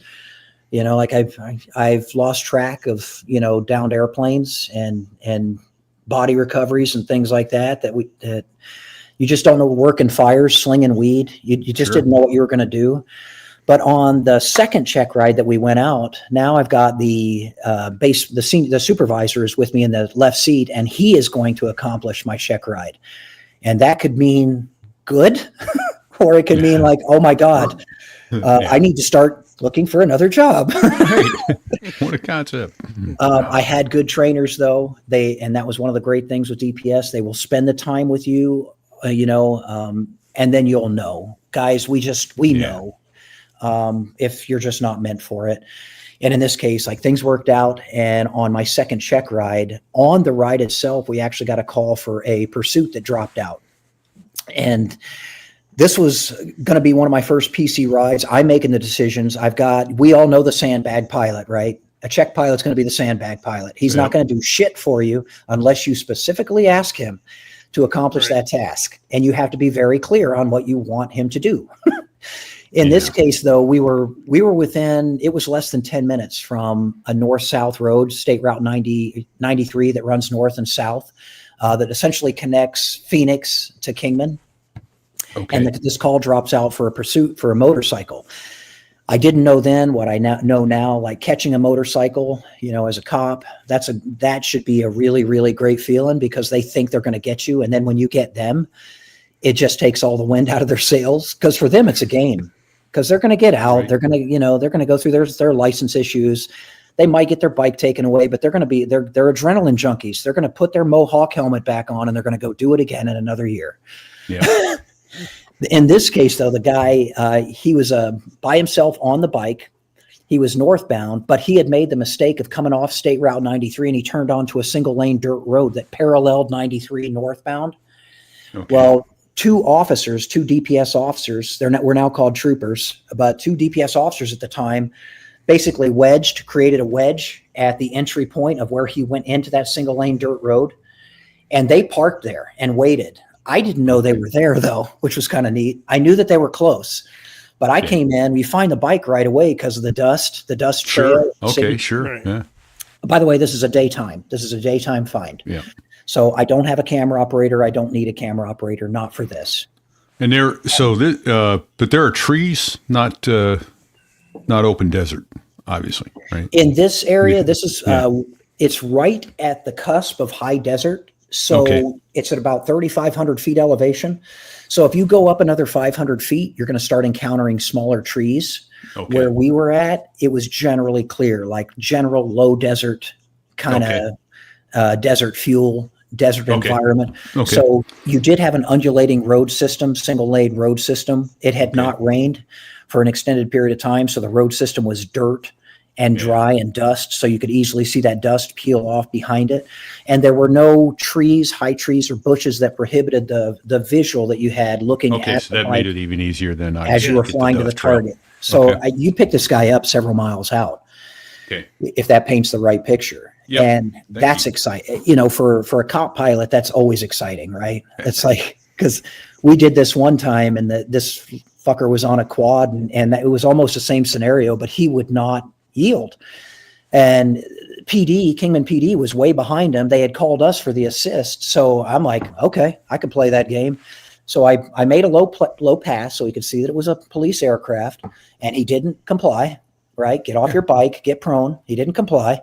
So I peeled around. He didn't have a helmet or iPro on. I came around and I put the aircraft literally 5 feet off the deck, and I just sandblasted his face. And he got the message. He gets off his quad, and then the safest place for your face is in the dirt, and that's where he put it. Yeah. So at that point, I asked the medic I was with, I'm like, do you want the arrest? And I was with a seasoned medic, a senior medic. And he's like, no, get to elevation and let these ground guys take it. I want to go home. There you go. Nice. Hey, dude, we can do this the easy way or the hard way. Well, hard way it is. All right.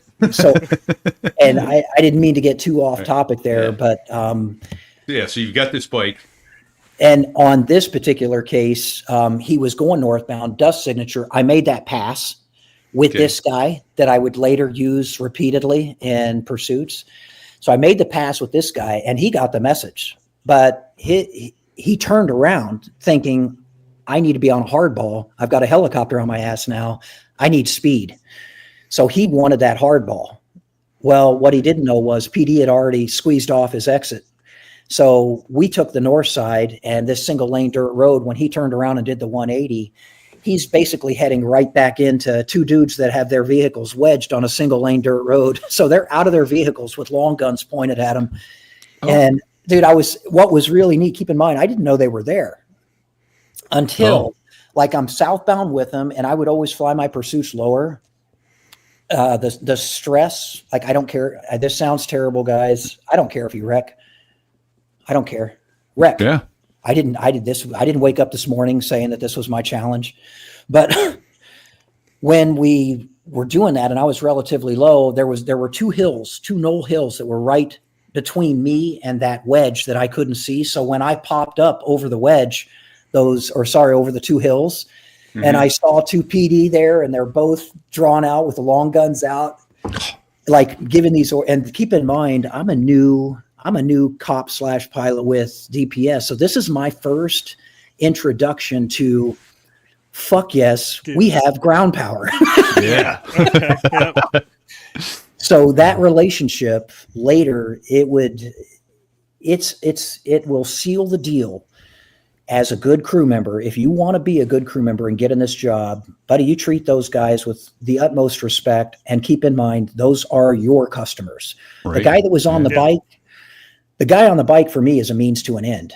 My customer base is the person who picked up the phone and said, I need help. Right on. So in this particular case, it happened to be two cops, right? Or district one, but we got that bastard. And the only thing I wanted was to see his face, which later I would incorporate that into like my, there's a walk of shame, right? Well, when you catch somebody, there's just they're standing in it's the handcuff stand of shame. And they're standing there with their freaking backs, their hands behind their back, and they're leaning against a wall or a vehicle. And like we did everything that we were supposed to do. We accomplished the mission. Well, now it's time for me to go static, and I would like to see you. So I'd walk past the person and just look at him, and I might or might not have chuckled and laughed at some of these people. Sucker! Yeah. That's it, man. How'd that work out, bitch? Yeah. That's awesome.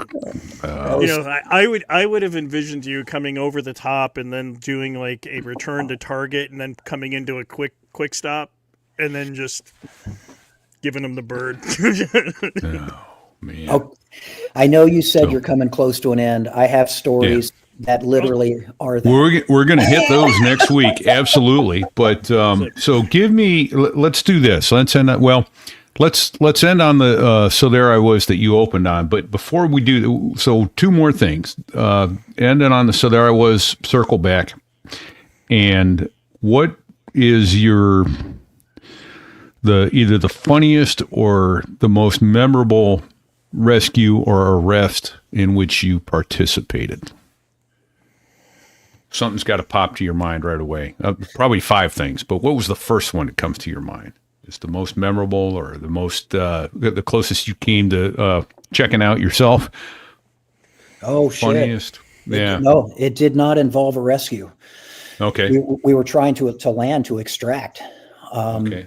And because I have a lot of rescues that make you, Yeah. more curious about what happens next. But in this case, we were trying to land in a pen out in the darkness over by Superstition Mountains, and they had a patient that we needed to extract to take to the hospital. They had called for a box. We were the faster selection, so we were going to take that and go. When I shot my approach in, you guys remember, rotary drivers, the stay ahead of ETL and shoot your approach forward of the dust cloud. What a fucking that's so fucking stupid. That doesn't. That works in the box, and that's it. Yeah. Where and ETL is effective translational lift. Effective translational There you go. lift. Yeah. Yep. So if we're staying in front of that dust cloud, but we touch those skids down just in front of it, well, that's great. If I don't slow down too much and the dust catches up with me, that's great. If the ground isn't undulating and going up and down, that's great. If there aren't any obstacles that I have to watch out for, like stumps, trees, rocks, maybe a body or a person. So I'm shooting. I shot this approach, and I'm thinking this was when I was still relatively new with DPS. I shot the approach with forward speed, thinking I could beat this dust cloud. And holy shit, man, that was my introduction to Arizona talcum. And you're not. Okay. I don't care who you are. Unless Show title. You can touch down at 30 knots. That's my introduction to Arizona talcum. Yep. It everything looks brown. Yeah. Oh yeah. So what happened is it started to move forward, and my peripheral caught up with that dust cloud because I do have my forward white light on. It's nighttime, and I call to abort as that dust cloud is just getting ready to move up into the 10 and 2. So I still have my tunnel that I can escape with. Right. But here's some of the things that I later learned how to do that I didn't do at the time. I didn't set a heading bug before I went into that. I didn't take a good look at the pressure altimeter. I didn't hover over the spot to see if I could vacuum out the desert to see how much dust I could actually move before making that attempt in. So when I came in, I shot the approach. It was talcum, and there's a difference between a talcum approach and a dusty approach. Talcum will eat your lunch almost all day long unless you wet it down or find another spot. That's it, plain and simple. To beat talcum, you got to play some games. But as I shot it, I called abort when the dust came into the 10 and 2, and as I'm pulling pitch to climb away from that, because I was only a couple feet off the deck before touching skids, touching dirt, a barbed wire fence went right under the skid. So, whoop! Oh dear God! That'll ruin your evening, won't it? Dude, So I don't know. It wasn't I had plenty of freaking rescue, like scared the shit out of me stuff. But in that particular case, that's one where Oh, I thought I had the training I needed. And what I really needed was a little bit more time flying in Arizona's desert. So what did I do with that later on down the road? We came in later. I requested an alternate LZ. We made the extraction successfully. So this gets into a couple things.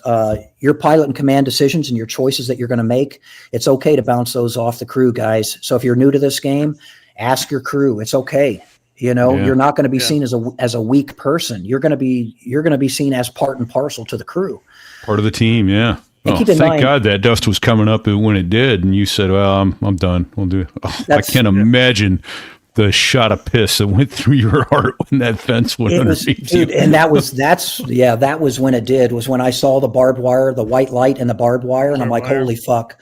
And God knows, man, because that thing's barely in the ground. So I'm going to be flying away with God knows how many feet of freaking barbed wire hanging off my skid. Until it catches on something. Oh my God. Yeah. So and then you're just going to basically dynamic rollover going forward. Yeah. it's going to grab something. That's what it's supposed to do. Holy I'm smokes. good. All right. Well, let's circle back to So There I Was, and then we'll say our farewells for the week and bring you back next week. All right. So you guys want to hear about this There I Was please. story? Yeah. Oh yeah. So this one's meaty, and just so that you're aware, any of the data that we've like transmitted on this, it does go to court on July of 2026, and these two individuals that you're going to be hearing about are both wanted for murder one, or essentially in this, it's going to be an aggravated murder. And if anybody did follow this story, they were career criminals, these two individuals that we're going to talk about here real quick. Okay. We picked up this call on a day where I had a pilot that I was trying to train. Remember that we were talking about always training somebody? Yep. So Mike Overlees was a guy that I flew with in the 90s back at Fort Carson. So this is now 2023, I believe. So we also said that aviation is a small community.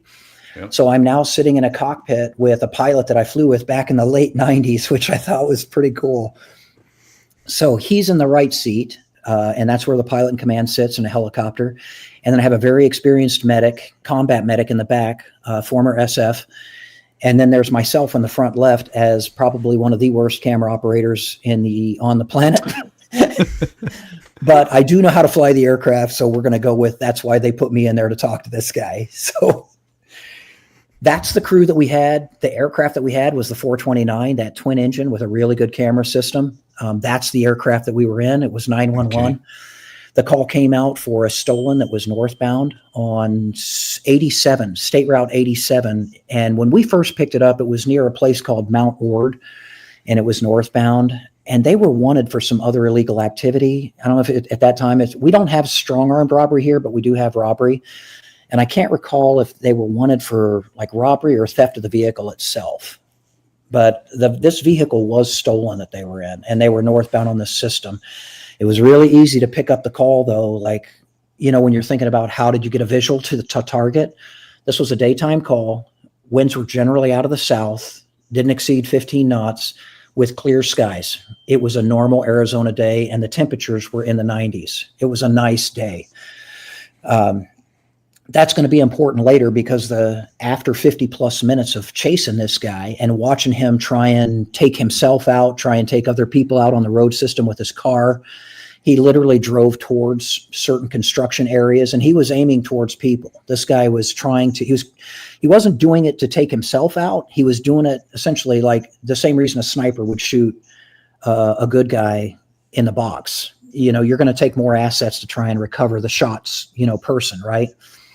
So in his case, he's trying to take out somebody else so that we can concentrate our assets in that realm. That's how I would see it, right? He's trying to get all the resources elsewhere so that he can make his getaway. Yep. Does that make sense? Yeah. Okay, so that's the game of chicken that we're playing all the way up 87. So We have this all on camera with my crappy camera recording style. So we have him aiming towards people, aiming towards other cars, excessive rates of speed, failure to use turn signal, flipping 180s, wrong way traffic. So a Boston driver. He's yeah. God, I don't know what it's like over there, but man, the last time I was in Dallas, Jesus. You defined a mass hole. Oh my, yeah, yeah. Well, this guy continued on. Sorry, that. Dizzy. Yeah. Dizzy's from Boston. Oh, so, dude, Dizzy, no shade, man. I ain't throwing shade, dude. Yeah. But we stayed with this guy for all that time. From the time that we picked him up, he went through Payson, drove through Payson. I've been through Payson. All right, yeah. So between Winslow and Scottsdale. So yeah, you can. Yeah. Yep. So there are 3 separate law enforcement agencies that are following him, and at one point, each one of them essentially is calling it off. Like, we don't have this pursuit anymore. Kick it over to so and so. Okay. Well, as they continued to watch the behavior of the driver, they decided to go ahead and kick it to air. And that's when we assume responsibilities for the pursuit. So it doesn't mean like we're solely responsible, this is it, but we call what we see. It's still, the pursuit commander can still call this pursuit off at any point in time. But now we're calling the violations direct so that everything's being recorded both with video and audio, right? Okay. So all those LE units essentially backed off to where they were well beyond 5 minutes, traveling at over 100 miles an hour. They were well beyond 5 minutes behind this pursuit. So this guy isn't really certain that anybody's even there anymore. So as he's continuing on, he pulls off to the left side of the road where there's like a gas station. He gets out of the driver's side, then he looks up and he realizes, holy shit, I've got a fucking asset above my head. So yeah, we're like, hi. By the way, start using your turn signal. Be nicer on the road. Yeah. He gets back in his car with that same empty bag of gas that he has, and we know he's running on fumes. But one thing we do know at this point, there's at least one male in this car. So once he gets back in, he's northbound, but we know he's running on fumes. There's where he's at though in Arizona. It literally is like it's a dead man zone. There's a lot of cars aren't out there. A lot of like your phone will go in and out of signal there. It's shit. It's a ghost land. The single car, the one car that was coming down that road, he aims for it. So now he's slowing down, managing his speed, and what he wants to do is basically immobilize it enough so he can steal it. The driver of that only vehicle that's on the road veers slightly to the left at a slower speed and then comes to a complete stop, and his car rams into the passenger side of her vehicle. His car is now immobilized and out of play. He gets out of the car, and now I can see there's a second person that gets out of the car as well. We are directly beside them, so if I look down and right, that's what the pilot's looking at. I'm watching it with the camera. So I'm watching real time, and I remember that experienced medic, he's on the back right-hand side, so the medic and pilot are utilizing their eyeballs, and I'm going to take the camera, and I'll do the things I need to do with the camera. They'll do the things they need to do with their eyeballs. And we work as a team, and you learn those techniques, Sure. It's not something where we just expect you to figure this shit out, but it does make more sense. Like, how much can I see and for how long?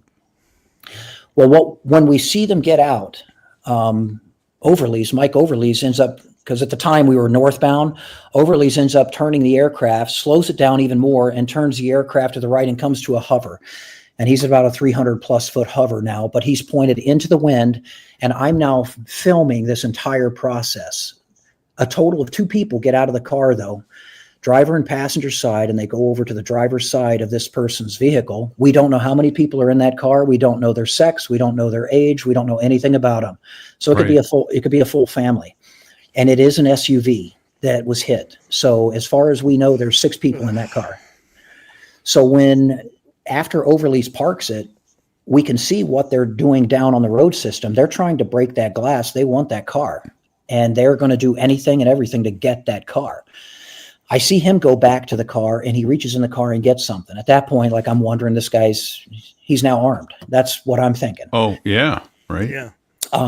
But he doesn't he's not doing anything with it. So I'm kind of like, all my focus isn't on that particular object, because he's not, if it was a gun, he would have just put it at the window and shot her, but he didn't do that. Like he eventually, you see him throw it down, and then I'm able to look over and I'm like, fuck, that's the mirror, for Christ's sake. So he is, as far as I know, until confirmed otherwise, he's armed, but there is nothing in his hands right now. Okay. But one of the things that we talked about as a crew, while we're up there hovering a few hundred feet in the air, watching an active hijacking, a kidnapping and carjacking happen right in front of us, underneath us, with the closest unit being like 7 minutes away, traveling at over 100 miles an hour, we made the decision to go ahead and land the aircraft. But before we did, we talked about the safety side of it. Hey, open up that right cabin door. Medic's going to give a good scan all the way down. I've got the camera. I'm going to continue to maintain that. Pilot, make sure you're managing power. And we are now at a higher density altitude, right? Where this call first dropped out, and it was about 2,000 feet pressure altitude. Now we're playing around 6,000 feet pressure altitude. The good thing is that we traded off all that fuel during that 50-plus minute pursuit. So for those who don't know, an hour of fuel in a 429 is a little over 600 pounds of fuel. So we burned almost 600 pounds of fuel in that time frame, which allowed us to essentially hover at that point easily. But while we're coming down, we're watching, because the camera is still forward and watching. I still haven't changed the camera angle. Mike is progressively lowering the aircraft down to land on the road system with coordination with the medic in the back. And we're talking about, this is the plan of action on this particular event. But even with that, I kind of fucked some things up, and I'll tell you like my screw ups on this, but we're just above the deck. And this is when you guys came into the story. I did reach over. I did put my hand there just to double check. And I don't know why, like you just kind of weird, but just putting it to make sure we're there. And my seatbelt my seatbelt is coming off so that I can actually get ready to open that door. And my hand is going to be on my gun and moving out away from the aircraft and towards the target. The target being the guy that was trying to break into this car. By the time we had landed, though, both him, the bad guy, and the bad girl were both inside the vehicle, and they'd made the determination that they were going to kidnap this person. Time to go. Yeah, time to leave. So Cops are here. Yeah. So that's where they were in the process of actively trying to reposition the vehicle and basically steal another person. And when I say another person, something I haven't told you about this call is these are the same two individuals that are, and I'm going to say this in like legalese, they're purported to have committed a murderous act that involved a felonious act that involved them murdering a female and putting her in a suitcase and stuffing her up in Cave Creek. So these aren't exactly good people. We didn't know any of this stuff though when we first started. Of course not. Yeah. But guys, and this is where, in this particular case, like, and I still talk to the victim. I don't know. I'm not even going to say she's a victim. I still talk with the hero of this story. And like we share stories back and forth. We're on each other's phone buffers where I'll call her and just to shoot the shit. She'll do the same with me. But as it turned out, she was the only person inside that vehicle. Okay. During the capture process, if you watch the video, which it may come out in another year or so. Actually, I've got that right. My right question there. is, are we at liberty? No, not yet, because it's not in court yet. Yeah, I would say not yet. I don't. So here's the thing. There is video of this, and at some point in the future, when we are at liberty, I will put it on the website and tell people. But if but we'll wait for your release on that because, obviously that the putting bad people who do bad things like that behind bars is more important than entertainment value of watching a really cool arrest. But I gotta say, it's complete badass. I mean, jumping out of a helicopter to arrest two people who are trying to carjack somebody. It doesn't get any better than that. Dude still has his brain bucket on and his weapon out. Yeah. So for those who are curious, I'm a staccato guy. So I had gone through my, and a staccato P is a certain type of handgun. Oh, It's I thought you were saying stiletto, guys. Dude, what you do in your private time is I have a funny picture of me in a freaking, I'll show you that one. oh, staccato. Okay, staccato, not stilettos. All right. I'll wear stilettos. I don't give a fuck. I don't give a shit, man. Right on. I want something with glitter, though, man. I don't want this bullshit. Right on. You like to be boring pretty ass- as the next guy. Fuck yeah, man. I want some shiny lip gloss, too. Fuck There it. you go. Fantastic. All right. Awesome.